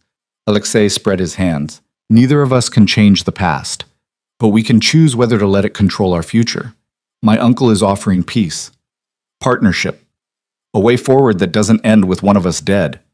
Elena watched Adrian process this, saw him weighing options and calculating risks. This was the moment, she realized. Accept the meeting and risk walking into a trap. Refuse and guarantee the conflict would escalate. I'll consider his proposal, Adrian said finally. You can tell him my answer by tomorrow evening. Now get out of my house. Alexei smiled, recognizing a dismissal when he heard one. Of course. It was a pleasure meeting you both. And congratulations on your upcoming wedding. I'm sure it will be, memorable. The threat in those words was subtle but unmistakable. Elena felt her hands clench into fists, but she kept her expression neutral, her voice steady when she spoke. Thank you. We're expecting it to be quite an event. She paused deliberately. Security will be exceptional, of course. We've spared no expense ensuring our guests' safety. Alexei's eyes narrowed slightly, recognizing the counter-threat. I'm sure they'll be very well protected. Good day? Marcus appeared to escort them out, and Elena watched on the security feeds as they were guided to their car and off the property. Only when the gates closed behind them did she let out the breath she'd been holding. That was a warning, she said, about the wedding. Yes. Adrian opened the envelope, scanning the contents. Among other things, Dmitry wants to meet 3 days before the ceremony. Neutral location. No more than 2 security personnel each. It's a trap. Probably. Adrian set the letter aside. Or it's exactly what he claims. An attempt to establish détente before this escalates into open war. Either way, I have to respond. You can't go. Elena heard the urgency in her own voice.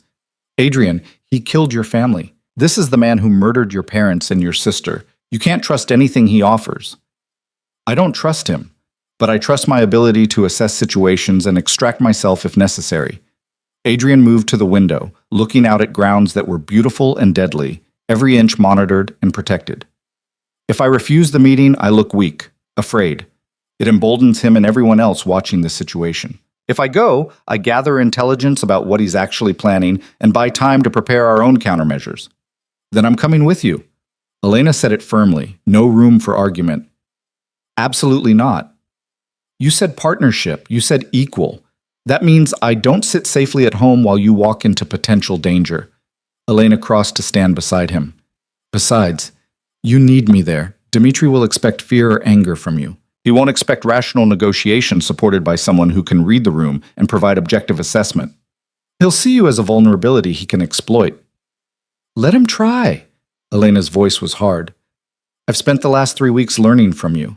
Learning how to see through lies, how to recognize threats, how to stay calm under pressure. Put me in that room.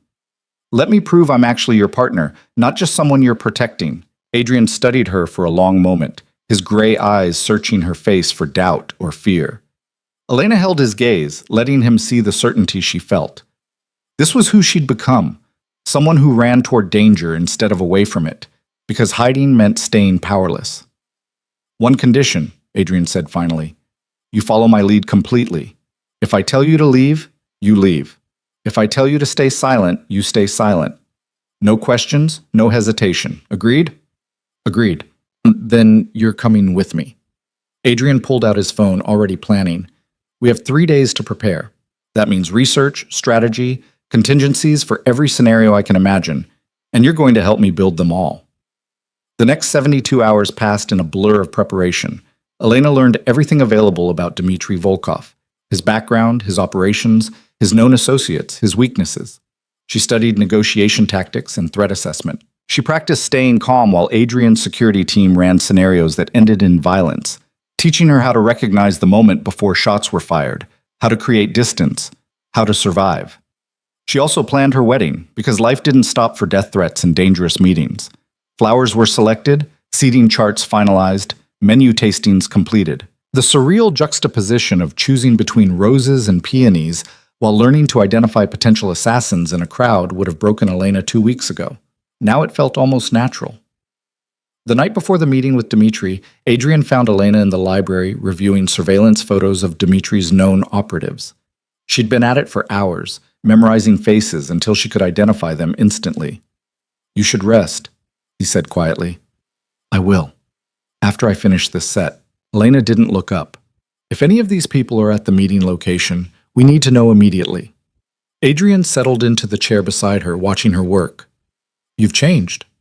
So have you. Elena finally met his eyes. When I first saw you at that engagement party, you were performing, playing the role of the powerful criminal who'd acquired a society wife. Now you're just you. And you're not the terrified girl your father sold to save himself. You're someone who chooses to stand in dangerous rooms because you refuse to be powerless. Adrian's hand covered hers on the table. I want you to know something. Tomorrow, if things go badly, if this is a trap, and we don't walk out, I don't regret bringing you into this world. You belong here more than anyone I've ever met. We're walking out, Elena said firmly. Both of us. Because I'm not done building this empire with you, and I'm not letting Dmitri Volkov take what we've created. There's the fire I was hoping for. Adrian's smile was slight but genuine. Get some sleep. Tomorrow requires us to be sharp. The meeting was set for noon at a restaurant that had been closed for renovations, neutral ground that belonged to neither of them. Adrian drove with Elena beside him, Marcus and Yuri following in a separate car. The streets were ordinary, everyday traffic flowing normally, people going about their lives unaware that 2 criminal empires were about to negotiate peace or plan war. The restaurant's parking lot was empty except for 2 black SUVs and a sedan. Adrian parked precisely in the center of the lot, equidistant from all potential threats, and turned to Elena. Last chance to stay in the car. Not happening. Elena checked her appearance in the mirror, professional, composed, every inch the society woman she'd been raised to be. It was armor now, a disguise that let her move through dangerous spaces while everyone underestimated what she was capable of. They entered together, Marcus and Yuri flanking them. The restaurant's interior was dimly lit, tables pushed against walls to create an open space. At the far end, Dmitry Volkov sat at a table with two men Elena recognized from the surveillance photos, his head of security and his primary enforcer. Dmitry stood as they approached. He was older than Elena expected, probably in his 70s, with white hair and the kind of deep wrinkles that came from decades of hard living. But his eyes were sharp, missing nothing as he assessed Adrian and then Elena. Adrian, Dmitry's voice carried a heavy Russian accent. You look like your father. Same eyes, same way of standing, like the world owes you something. My father is dead because of you. Adrian's voice was perfectly controlled. Let's not pretend this is a family reunion. Your father was a fool who borrowed money he couldn't repay and thought family connection would protect him. It didn't. Dmitry gestured to the chairs across from him. Sit. Let's discuss whether you're smarter than he was.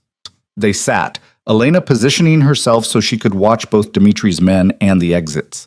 Marcus and Yuri took positions that mirrored Dmitry's security, everyone aware that this peaceful facade could shatter into violence in seconds. You brought the girl. Dmitry's gaze settled on Elena. Interesting choice. This is Elena Whitmore, my fiancée and business partner. Adrian's emphasis on partner was deliberate. Anything you say to me, you say to her. Business partner. Dmitry's laugh was dry. You always had ambition, Adrian. Taking a Whitmore as wife, that's smart. Access to society, political connections, legitimacy. Your father would approve. My father's approval isn't something I seek. Adrian leaned back in his chair, projecting casual confidence. You requested this meeting. Make your proposal. Direct? Good. Dmitry poured vodka into 4 glasses, sliding 2 across the table. I propose we stop wasting resources fighting each other. Your territory is West Coast, mine is East. We establish clear boundaries, coordinate on opportunities that benefit both organizations, and present a united front to anyone who thinks they can move against either of us. And in exchange, Adrian didn't touch the vodka. In exchange, I stop trying to absorb your operations. You stop planning revenge for your family. We both make more money and live longer. Dmitry raised his glass. To practical solutions to old problems. Adrian studied the older man for a long moment. Elena could feel the tension radiating from him, the control it was taking to sit across from his family's killer and discuss business arrangements. You killed my mother. Adrian's voice was quiet but absolutely clear. She was 38 years old. She begged you to spare my sister. Svetlana was 14. You shot them both and left them in the street like garbage. I did. Dmitry didn't deny it, and I would do it again under the same circumstances because your father's debt required a message that others would remember. That's the world we live in, Adrian. You know this. You've killed people for lesser betrayals than your father's. So why should I accept peace from a man who taught me that debts require blood payment? Because you're smart enough to know that revenge is expensive and ultimately unprofitable. Dmitry's eyes were hard. You want to kill me? Fine, try. But I have an organization that will retaliate against everyone you care about. Your businesses, your people, your pretty fiancée sitting there pretending she's not afraid. I'm not afraid. Elena spoke for the first time, her voice steady. I'm calculating how many ways this conversation ends badly for you if you threaten me again. Dmitry's eyebrows rose. She has fire. I see why you chose her, but fire without wisdom gets you burned, little girl. I'm neither little nor a girl. Elena leaned forward slightly. I'm the person who identified your nephew when he came to our home pretending to be someone else. I'm the person who studied every photograph of your known associates until I could identify them in a crowd. And I'm the person who will make sure that if anything happens to Adrian, your organization suffers consequences you can't imagine. Bold words from someone who's been in this world for what, 3 weeks? Dmitry's smile was cold. You think you understand what you've walked into? You're playing at being a criminal's wife while the real players decide your future. The real players? Elena's voice cut like glass. You mean men who kill families over debt and call it business? Who sit in closed restaurants making threats because they're too old and tired to actually execute them? You're not a real player anymore, Dmitry. You're a relic pretending the old ways still matter. The temperature in the room dropped 10 degrees. Dmitry's security moved slightly, hands near weapons, but Dmitry raised a hand to stop them. His eyes on Elena were calculating now, reassessing. Adrian, he said slowly, not looking away from Elena. Control your woman before she says something that requires a response I don't want to make. She speaks for both of us. Adrian's voice was calm. And she's right. You came here proposing peace because you know you can't win an extended war. Your organization is spread too thin, your resources are depleted from fighting on multiple fronts, and your nephew's attempt to gather intelligence through Brennan failed completely. So yes, let's discuss peace. But from a position of honesty, you need this more than I do. Dmitri was silent for a long moment, vodka glass forgotten in his hand. Then, surprising them all, he laughed, a genuine sound of appreciation. You have courage, both of you. Foolish courage, perhaps, but I respect it. He set down his glass. Very well. Honest negotiation. I propose territorial boundaries clearly defined, no interference in each other's operations, and cooperation on opportunities where our interests align. In exchange, I leave you alone, and you abandon whatever revenge fantasies keep you awake at night. And when you die, Adrian asked, what happens to this peace when your nephew inherits your organization? Alexei will honor agreements I make. He's ambitious, but he's not stupid. Dmitri pulled out a document, slid it across the table. This formalizes everything. Territories, protocols for dispute resolution, terms for cooperation. Sign it, and this war ends today. Adrian picked up the document, reading carefully. Elena watched Dmitri's face, looking for any sign of deception, any tell that this was an elaborate trap. But the old man looked genuinely tired, the kind of exhaustion that came from decades of violence.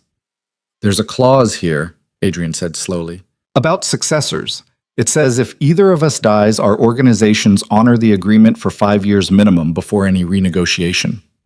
Insurance, Dmitri confirmed. So neither of us gets killed immediately after signing. 5 years of guaranteed peace, even if one of us doesn't survive to enjoy it.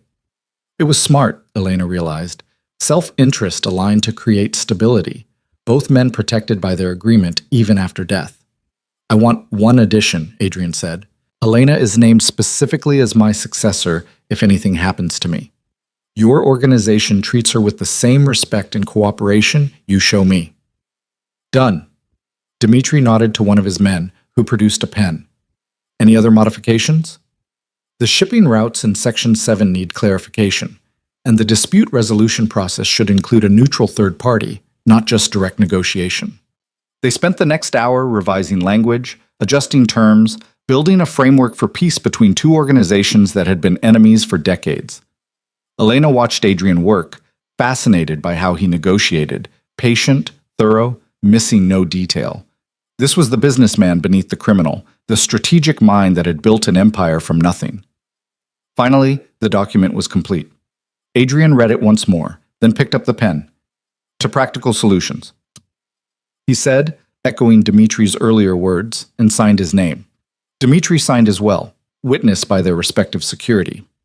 Just like that, a war that had been brewing for years ended with signatures on paper. To your wedding, Dmitri raised his glass again. May you find what I never did, someone to share the burden of this life. I already have. Adrian's hand found Elena's under the table.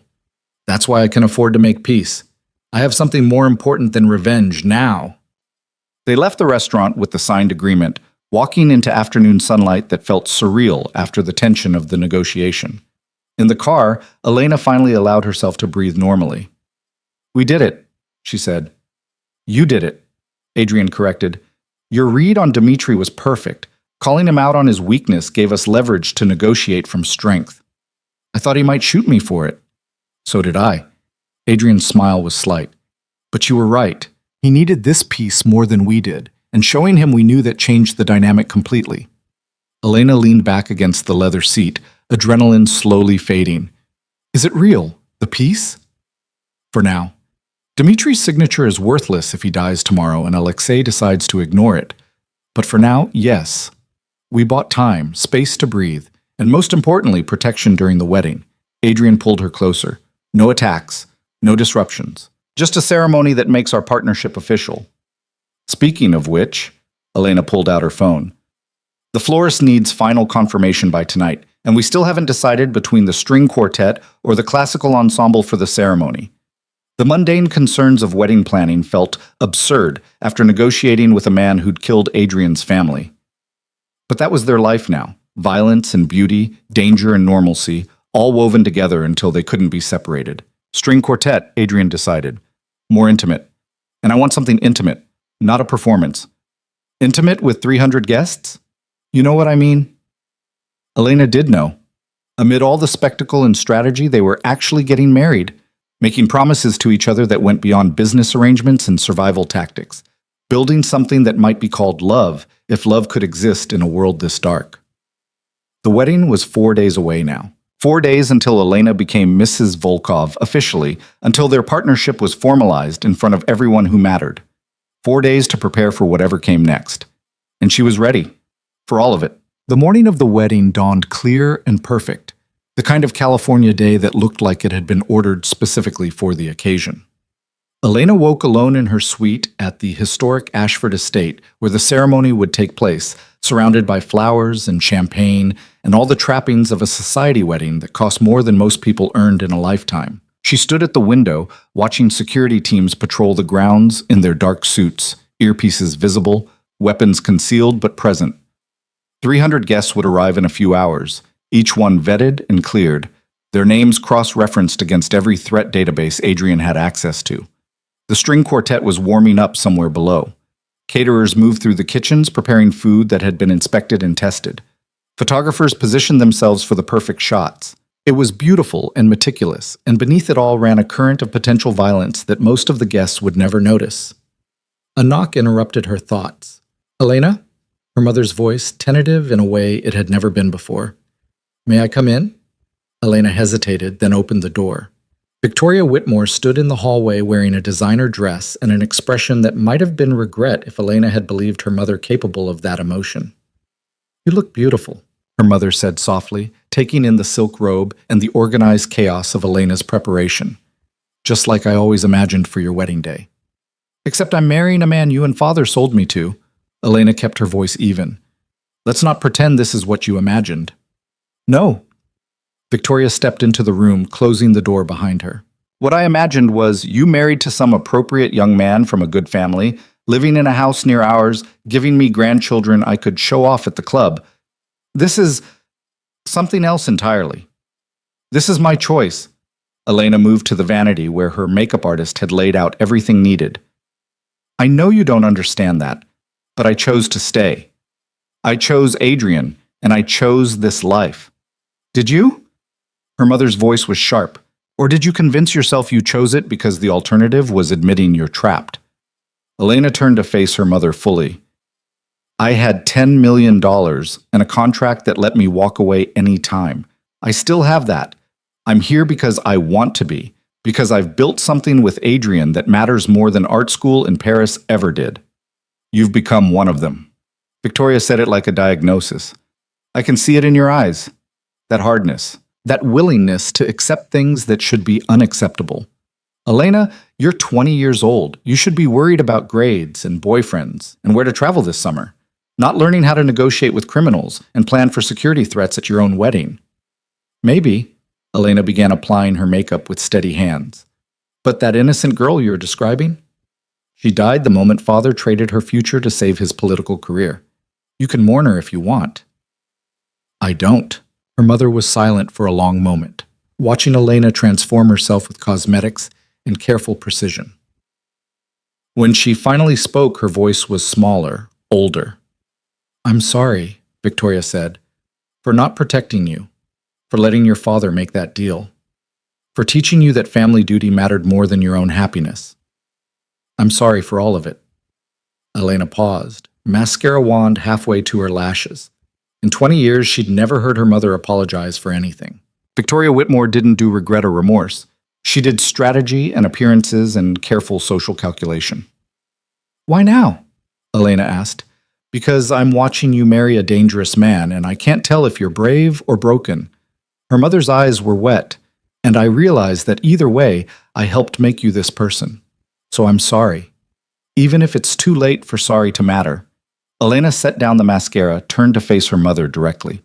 "It's not too late, but I need you to understand something. I'm not broken. I'm not trapped. I'm exactly where I choose to be, with a man who treats me like an equal partner instead of a decoration. Adrian is dangerous, yes, but he's honest about what he is. Unlike father, who hid behind respectability while doing equally corrupt things. Your father made mistakes. Father sold his daughter to avoid consequences for his choices. Elena's voice was hard. Don't defend that. Don't pretend it was anything other than what it was. Victoria nodded slowly, accepting the truth of it. You're right, he did, and I let him. She moved to the window, looking out at the gardens below. But you should know something. After you sent that message saying you weren't coming back, your father had a breakdown. Real one, not just political theater. He's been in therapy, trying to understand how he became someone who could do what he did. Good. Elena felt no sympathy. He should understand it, should live with it every day the way I had to live with being traded like property. He knows you'll never forgive him. He's right. Elena returned to her makeup. But that's his burden to carry, not mine. I have a wedding to finish preparing for. Her mother lingered a moment longer, then moved toward the door. For what it's worth, I hope you're happy, truly. Even if happiness looks different than I ever imagined for you. It does. Elena met her mother's eyes in the mirror. And I am. After Victoria left, Elena sat alone with her thoughts and her reflection. The woman staring back at her looked like a society bride, elegant, composed, expensive. But her eyes told a different story. They were the eyes of someone who'd learned to navigate darkness, who'd made peace with moral complexity, who'd chosen power over innocence. A second knock came, followed by Irina's warm voice. Miss Elena, your dress is ready, and you have a delivery. Elena opened the door to find Irina holding a small box wrapped in simple paper. From Mr. Volkov. He said to open it now. Inside the box was a necklace that made Elena's breath catch. Not the ostentatious emeralds from their engagement party, but something far more personal. A delicate platinum chain with a single pendant. A key. The note with it was written in Adrian's precise handwriting. You've always had the key to walk away. Today, you're choosing to stay. That makes you the bravest person I know. Ah. Elena fastened the necklace, feeling the weight of the key settle against her sternum. It was a promise and a reminder, beautiful and slightly dangerous, exactly like the man who'd given it to her. Getting into the wedding dress required Irina's help, and 20 minutes of careful work with buttons and lacing. The gown was a masterpiece. Classic lines with modern edges, expensive without being showy, the kind of dress that would photograph beautifully while being comfortable enough to wear for hours. When Elena finally saw herself fully assembled in the floor-length mirror, she barely recognized the woman looking back. This wasn't the terrified girl from the engagement party. This was someone who'd chosen her path with full knowledge of where it led. You look like a queen, Irina said softly. Mr. Volkov is a lucky man. We're both lucky. Elena adjusted the necklace so the key was visible. We found each other at exactly the right moment. The ceremony was scheduled for 4 o'clock, when the light would be perfect for photographs and the heat of the day would have mellowed. Elena waited in a preparation room while guests arrived, watching security feeds on a tablet that Marcus had provided. She recognized faces from society pages, from political fundraisers, from Adrian's legitimate business operations. She also recognized faces from the darker files she'd studied, people who worked in the shadows, who handled problems that couldn't be solved through legal channels, who understood exactly what kind of empire they were celebrating today. They're ready for you.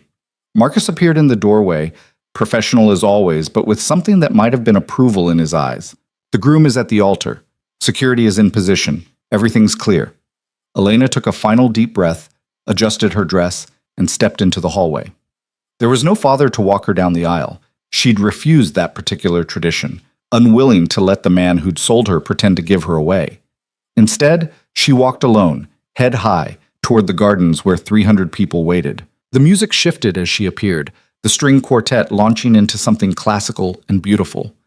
Guests turned to watch, phones discreetly recording despite the no photography rules, everyone wanting to capture this moment where two worlds collided. And at the end of the flower-lined aisle, Adrian waited. He wore a tuxedo that transformed him from dangerous criminal to something almost civilized, though Elena could see the evidence of concealed weapons in the precise way the jacket hung, the bulk at his ankle where she knew he kept a backup piece. His gray eyes found hers across the distance, and everything else fell away. The guests, the security, the complex machinery of the empire they'd built together. It was just them. Two people who'd chosen each other against all logic and reason. Elena walked toward him steadily, passing faces she knew and faces she didn't, aware that everyone here understood this was more than a wedding. This was a coronation of sorts. The moment Elena Whitmore officially became Elena Volkov, partner to one of the most powerful men on the West Coast. She reached the altar, and Adrian took her hand, his grip warm and solid and certain. The officiant began speaking, words about love and partnership and lifelong commitment. Elena barely heard them, focused instead on Adrian's face, on the subtle shift in his expression that told her he was as aware as she was of every potential threat, every vulnerability, every way this could go wrong. But nothing went wrong. The ceremony proceeded exactly as planned, words exchanged and vows spoken and rings placed on fingers. When the officiant pronounced them married and invited Adrian to kiss his bride, the kiss was brief and proper and absolutely nothing like the passion Elena knew existed beneath Adrian's controlled exterior. That was for later, for private moments when they weren't performing for hundreds of witnesses. The reception flowed seamlessly from ceremony, guests moving to dinner tables arranged on the lawn, while the string quartet played and champagne flowed. Elena and Adrian made the rounds together, greeting people, accepting congratulations, playing their parts perfectly. Stunning wedding. A senator whose name Elena couldn't immediately recall shook Adrian's hand enthusiastically. You two make quite the power couple. Thank you, Senator. Adrian's smile was practiced. We're looking forward to many years of partnership. Partnership. The word that defined everything they were building. Not love, though Elena suspected something like love existed between them, grown from respect and shared purpose rather than romance. But partnership first and always. Dinner was elaborate and perfect, speeches carefully vetted beforehand to ensure no one said anything that would create problems later. Elena's mother spoke about watching her daughter grow into a remarkable woman. One of Adrian's business associates talked about his integrity and vision. No one mentioned the darker realities everyone suspected, but no one acknowledged directly. As dessert was being served, Elena noticed Marcus speaking urgently into his earpiece, his expression shifting from neutral to alert. She caught Adrian's eye, tilted her head slightly in question. He noticed, too, excusing himself smoothly from the conversation with the judge who'd been explaining his views on criminal justice reform with spectacular obliviousness. Elena followed, both of them moving to where Marcus stood at the edge of the reception area. Problem? Adrian's voice was low. Possible. We've got movement at the north perimeter. 3 vehicles stopped on the access road, occupants not exiting. Could be nothing, could be surveillance. Marcus pulled up camera feeds on his phone. Want me to send a team to investigate? Do it quietly. No disruption to the reception. Adrian's hand rested at Elena's lower back, protective and possessive. Elena, you should... I'm staying right here, Elena cut him off. If something's happening, I need to know about it. Before Adrian could argue, one of the security team leaders appeared, moving fast but trying not to draw attention. Sir? The vehicles just left, but they deployed a drone before departing. Small one, camera equipped. It circled the perimeter twice and retreated. Reconnaissance. Adrian's jaw tightened. Someone's mapping our security layout. Dmitri? Elena asked. Unlikely. The peace agreement includes provisions against this kind of surveillance. Adrian pulled out his phone, already calling someone. But someone's testing our defenses, taking note of our capabilities. Elena watched him work, making calls and issuing orders while maintaining the appearance of casual conversation. Within minutes, their security posture had shifted. Additional teams deployed to perimeter positions, drone countermeasures activated, guest screening intensified. All of it invisible to the 300 people eating dessert and drinking champagne and dancing to the orchestra that had replaced the string quartet. I need to know who sent that drone, Adrian said finally. Marcus, pull every camera feed from the access roads. Run facial recognition on anyone in those vehicles. Cross-reference against our databases. I want names within the hour. On it. Marcus disappeared to coordinate the investigation. Elena and Adrian returned to the reception, smiling and accepting congratulations while processing the threat implications. Someone had chosen their wedding day to probe for weaknesses. Whether that was opportunistic timing or deliberate provocation remained to be seen. May I have this dance? Adrian extended his hand as the orchestra began a waltz. Elena took it, letting him guide her onto the dance floor where other couples were already moving to the music. In his arms, surrounded by witnesses, they could speak freely about things no one else would hear over the music. "This is a message," Elena said quietly. "Someone wants us to know they're watching, that we're vulnerable. Or they're probing to see how we respond, testing whether we're distracted, whether our security has gaps." Adrian's hand at her waist was steady, his movements precise. "Either way, it's a challenge we can't ignore. What do we do?" "We finish our wedding reception with grace and dignity. We show no concern, no fear, no awareness that anything unusual occurred." Adrian's eyes held hers. "And then, tomorrow, we identify who was responsible and respond accordingly." "Responded how?" Elena asked, though she suspected she knew the answer. "That depends on who it was and what they hoped to accomplish." Adrian spun her smoothly, the mechanics of the dance second nature to him. "But I promise you this, no one threatens what we've built without consequences." The dance ended and others began. Elena found herself partnered with various guests, business associates of Adrian's, old society connections from her previous life, people who existed in the overlap between legitimate and criminal worlds. She smiled and made conversation and gathered information, filing away details about who seemed nervous, who seemed too interested in their security arrangements, who asked questions that were slightly too pointed. It was past 11 when the reception finally wound down, guests departing in carefully coordinated waves of limousines and town cars and expensive vehicles that probably cost more than the average person's annual salary. Elena and Adrian stood at the entrance, thanking people for coming, accepting final congratulations, maintaining perfect composure despite the security breach earlier. When the last guest had finally left and the staff began cleaning up, Marcus approached with his phone displaying surveillance photos. "We identified the vehicles, registered to a shell corporation that traces back to Konstantin Petrov." He swiped through images showing faces Elena didn't recognize. "Petrov's organization has been trying to expand into West Coast operations for the past 6 months. The drone surveillance suggests they're planning something more aggressive." "Petrov." Adrian's voice was thoughtful. "Not substantial enough to be a real threat on his own, but if he's working with someone else, it becomes more interesting. Run the associates, see who else might be involved." "Already on it. We'll have a full report by morning." "Good." Adrian turned to Elena. "Let's go home. We can strategize there." The drive back to the cliffside house felt surreal after the elaborate spectacle of the wedding. Elena still wore her dress, though she'd kicked off her shoes in the car, and Adrian had loosened his bow tie, the first visible sign of relaxation she'd seen all day. "Some wedding night," she said wryly.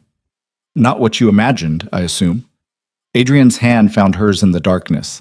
"I stopped imagining normal things weeks ago." Elena leaned her head against his shoulder. "Now I imagine security threats and strategic responses and how to protect what we've built." "Is that strange?" "It's practical, and it's why we work." Adrian's voice was soft. "Most people in this life, they keep their partners separate from the reality of what they do. Protected, innocent. But that creates distance, secrets, vulnerabilities. You and I, we don't have that problem. Because I chose to see everything, even the ugly parts. Us especially the ugly parts." Adrian pressed a kiss to her temple. "You're my partner in all of it. Today proved that. The way you handled the security situation, the way you read the room and gathered intelligence while making small talk, you're a natural at this." Elena felt warmth spread through her chest at his approval. A month ago, she would have been horrified to be praised for skills in deception and threat assessment. Now, it felt like recognition of her value, acknowledgement of how far she'd come. Back at the house, Elena changed out of her wedding dress with Irina's help, hanging it carefully in the closet next to the engagement dress and all the other expensive clothes that had become her armor. She pulled on comfortable clothes, leggings and a soft sweater, and found Adrian in his study, still in his tuxedo pants and shirt, but with the jacket discarded and sleeves rolled up. He was reviewing security footage on multiple screens, making notes, building a picture of what had happened and who was responsible. "Come here," he said without looking away from the screens. "Tell me what you see." Elena moved to stand beside him, studying the drone footage that their security systems had captured. The small aircraft had circled the perimeter systematically, camera-angled to capture security positions, equipment, personnel movements. "They're mapping our entire setup," she said. "Not just casual observation, This is detailed reconnaissance for planning purposes. They want to know exactly how many people we have, where they're positioned, what equipment we're using. What does that tell you about their intentions? Elena thought carefully. They're planning something that requires precise knowledge of our defenses, either an assault on this location or they want to understand our capabilities so they can plan around them elsewhere. Good. Adrian pulled up different footage. Now watch this. The vehicles on the access road. Notice anything about their positioning? Elena studied the images. 3 vehicles parked at intervals, all with clear sight lines to different sections of the property. They weren't just launching the drone. They were also running direct surveillance, multiple angles, redundant coverage, which means they're thorough, well-funded, and they've done this kind of operation before. Elena felt her pulse quicken. This isn't some opportunistic move, it's professional. Exactly. Adrian minimized the footage, pulled up files on Konstantin Petrov. Which means Petrov isn't working alone. He doesn't have the resources or expertise for this level of operation. Who would he be working with? That's what we need to find out. Adrian's phone buzzed. He glanced at it, his expression darkening. Marcus found something. 3 of Petrov's known associates have connections to Dmitry Volkov's organization. Elena felt ice slide through her veins. The peace agreement was signed 3 days ago and apparently means nothing. Adrian's voice was carefully controlled, but Elena could hear the fury underneath. Dmitry agreed to territorial boundaries and cooperation, then immediately began planning reconnaissance operations against our primary residence. Unless he didn't authorize it, Elena said slowly. What if Alexei is making moves without his uncle's knowledge, testing whether the old man's peace agreement actually holds? Adrian considered this. It's possible. Dmitry is in his 70s. Alexei might be positioning himself to take over, establishing that he's not bound by agreements made by someone he sees as weak. Either way, we need to respond. Elena moved to the window, looking out at the ocean that was just visible in the moonlight. If we do nothing, it shows weakness, invites more aggressive action. Yes, Adrian joined her at the window, which means tomorrow we send a message that can't be misinterpreted. That surveillance of our home, our wedding, our life together, that has consequences. What kind of consequences? Adrian's smile was cold. The kind that makes everyone else think twice before testing our boundaries. They spent the next hour planning, building a response that was proportional but devastating. Not an attack on Dmitry directly, that would violate the peace agreement and trigger full-scale war. But Petrov and his associates, the ones who'd actually conducted the surveillance, they were fair targets. We hit 3 of his operations simultaneously, Adrian explained, pointing to locations on a map. The shipping warehouse where he stores merchandise that should have been taxed. The restaurant he uses for money laundering. And his primary office where he runs his legitimate construction business. We don't destroy them. We just make it clear we know exactly where they are and could destroy them anytime we choose. A warning, Elena understood. Proportional response that demonstrates capability without triggering escalation. Exactly, and we make sure Dmitry knows that his nephew's people were involved. Let him deal with the internal politics of whether Alexei is undermining his authority. It was elegant and brutal, the kind of strategic response that solved immediate problems while creating longer-term advantages. Elena watched Adrian coordinate everything, calls to his security teams, instructions to his intelligence network, careful planning of timing and execution. This was who he was. Not the man in the tuxedo at their wedding, but this, the strategist who saw 10 moves ahead and played chess with human lives. And Elena found herself not repulsed but fascinated, contributing ideas and identifying vulnerabilities in the plan until it was refined to near perfection. By 2 a.m, everything was set. The operations would execute at dawn, coordinated to the minute, sending a message that would be received clearly by everyone who mattered. Come to bed, Adrian said finally, closing his laptop. We've done everything we can for tonight. His bedroom was at the far end of the house, overlooking the ocean from floor-to-ceiling windows. Elena had never been inside before. They'd maintained the fiction of separate spaces even as their partnership deepened. But tonight was different. Tonight they were actually married, and whatever came next would happen together. The room was surprisingly simple for someone with Adrian's resources. A massive bed, minimal furniture, shelves of books in multiple languages. Personal in a way the rest of the house wasn't. This is where you really live, Elena said, running her hand along the bookshelf. Russian literature, history, philosophy, military strategy. The education of someone who'd taught himself everything he needed to survive and thrive. This is where I think. Adrian moved to stand behind her. Where I plan. Where I process everything that happens in the world outside. And now I'm here. Elena turned to face him. In your private space, seeing the parts you don't show anyone else. Yes. Adrian's hand settled at her waist.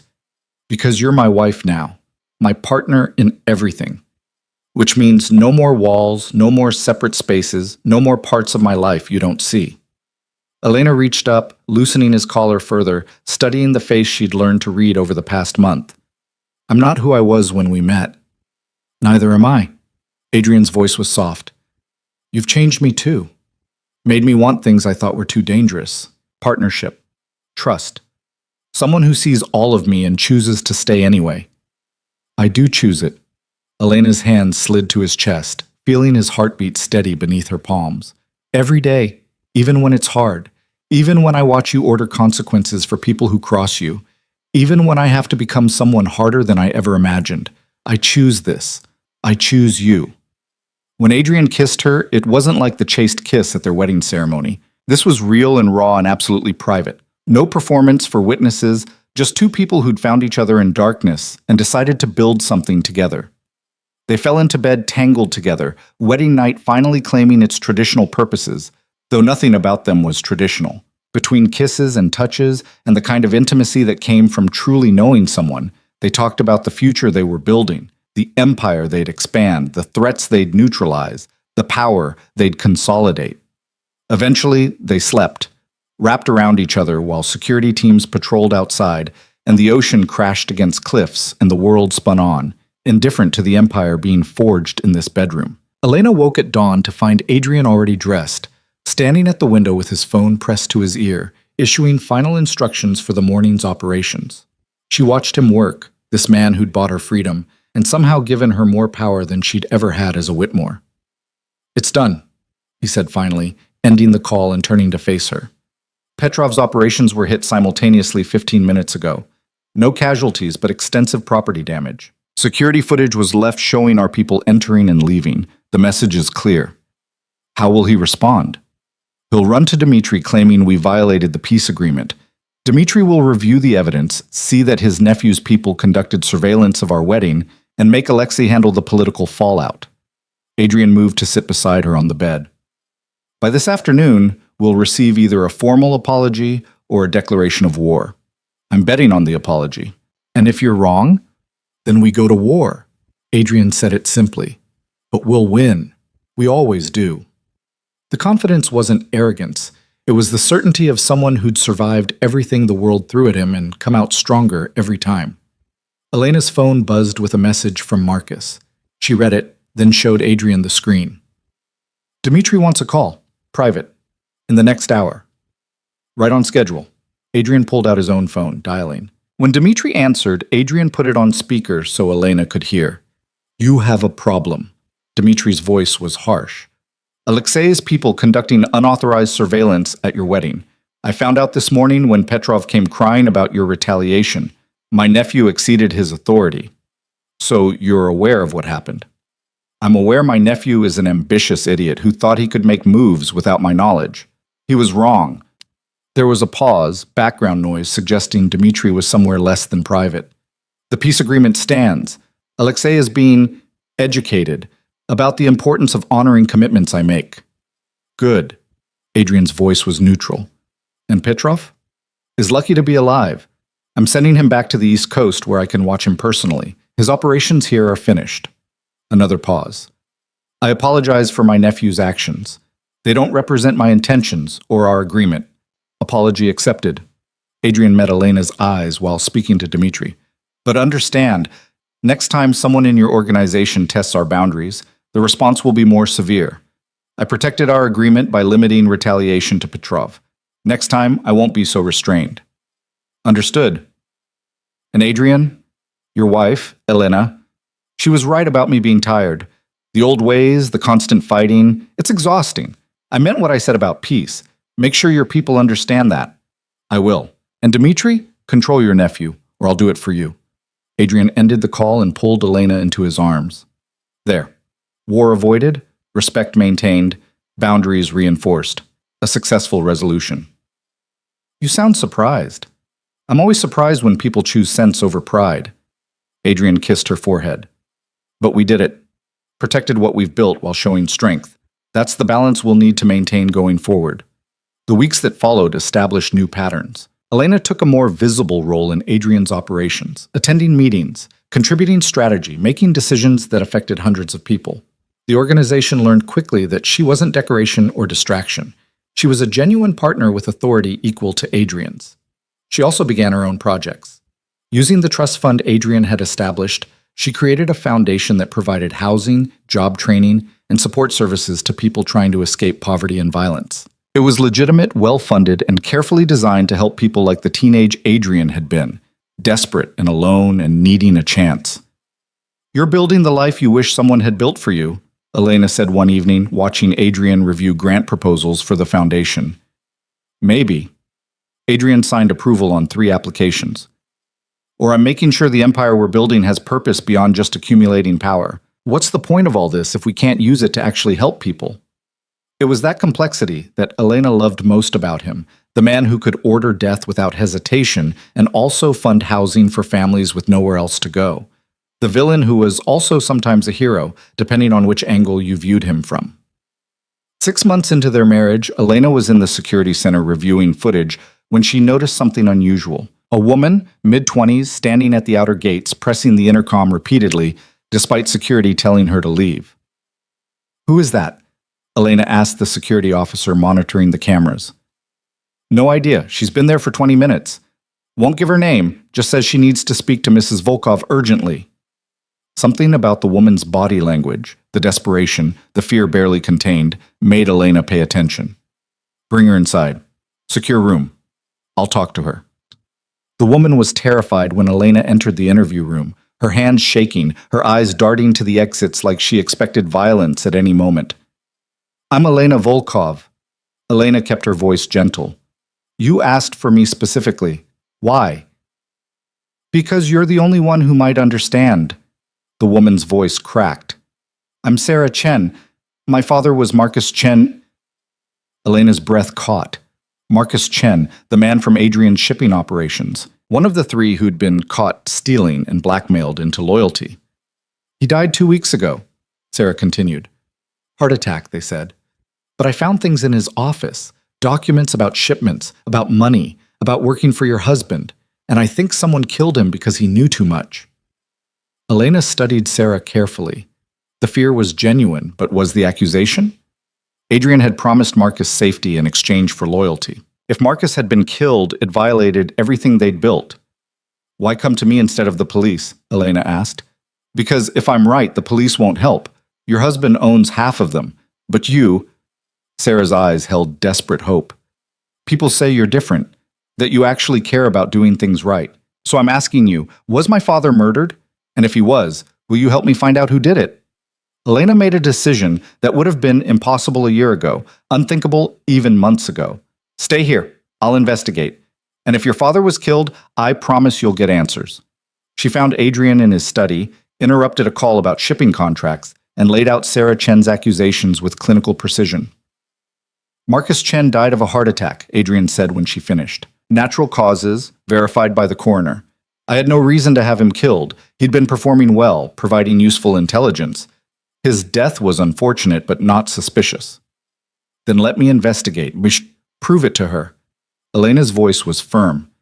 If we want loyalty from our people, they need to know we protect them, that we investigate when something seems wrong. Otherwise, every unexplained death becomes a reason to fear us. Adrian considered this, then nodded slowly. All right, full investigation. Access to all the security footage, medical records, everything. Find out what happened to Marcus Chen. And Elena? If someone in our organization did kill him without authorization, handle it however you see fit. It took Elena 3 days of reviewing records, interviewing people, and following leads. What she found was both better and worse than murder. Marcus Chen had indeed died of a heart attack, but the stress that triggered it came from threats. Not from Adrian's organization, but from his ex-wife, who'd been blackmailing him for additional child support by threatening to expose his work for Adrian to federal investigators. The ex-wife had no idea what she was actually threatening to expose, thought Marcus was just working for a successful businessman. But Marcus had panicked, the stress had accumulated, and his heart had given out. Elena brought Sarah into Adrian's study, explained everything with documentation to support it, and watched the young woman process the complicated truth. "Your father wasn't murdered," Elena said gently. "But he was killed by the stress of trying to protect you and your siblings from consequences of his past choices. He died trying to be a good father." Sarah cried then, messy and real, grieving both her father and the simple narrative she'd needed to make sense of his death. Elena sat with her through it, understanding that grief for complicated men who'd made terrible choices but loved their families anyway. When Sarah finally left with enough money to finish school and support her siblings, Adrian looked at Elena with something close to wonder. "You could have had her disappeared, eliminated the threat she represented," he said. "She wasn't a threat. She was a daughter looking for answers about her father's death." Elena moved to stand beside him at the window. "We're building something here, Adrian. An empire, yes, but also a reputation. I want people to know that we're ruthless when necessary but fair when possible, that we protect our own and investigate before assuming guilt." "You're making me better." Adrian's arms came around her from behind. "Making this empire better. More than just power and profit. Something with actual purpose. We're making each other better," Elena corrected, leaning back against his chest. "You taught me how to survive in this world. I'm teaching you how to build something worth surviving for." The first year of their marriage passed in a blur of challenges met and threats neutralized and power consolidated. Elena transformed from Adrian's partner to an equal force in her own right, respected and feared by people who'd initially dismissed her as a society girl playing at being a criminal's wife. She learned to shoot, to fight, to negotiate with people who only understood strength. She built networks of her own, connections that complemented Adrian's rather than duplicating them. She became the person who made hard decisions and lived with the consequences. And somewhere in all of that, the strategic partnership they'd begun with transformed into something deeper. Love, maybe, though neither of them was entirely comfortable with that word. It felt too simple for what they'd built, a connection forged in darkness and danger and absolute trust that the other person would always choose the partnership over personal comfort. One evening, exactly 1 year after their wedding, they stood on the terrace of their home watching the sunset paint the ocean in shades of fire and gold. Elena wore the key necklace she never took off, symbol of the choice she made every day to stay. "Do you regret it?" Adrian asked quietly. "Giving up Paris and art school and the normal life you could have had?" Elena thought about the girl she'd been a year ago, scared and angry and helpless, watching her future get traded away by her father. Then she thought about the woman she'd become, powerful and capable and absolutely certain of her place in the world. "I regret nothing," she said firmly. "That life would have been smaller, safer maybe, but smaller. This," she gestured to the empire spread below them, the city lights beginning to glow as darkness fell.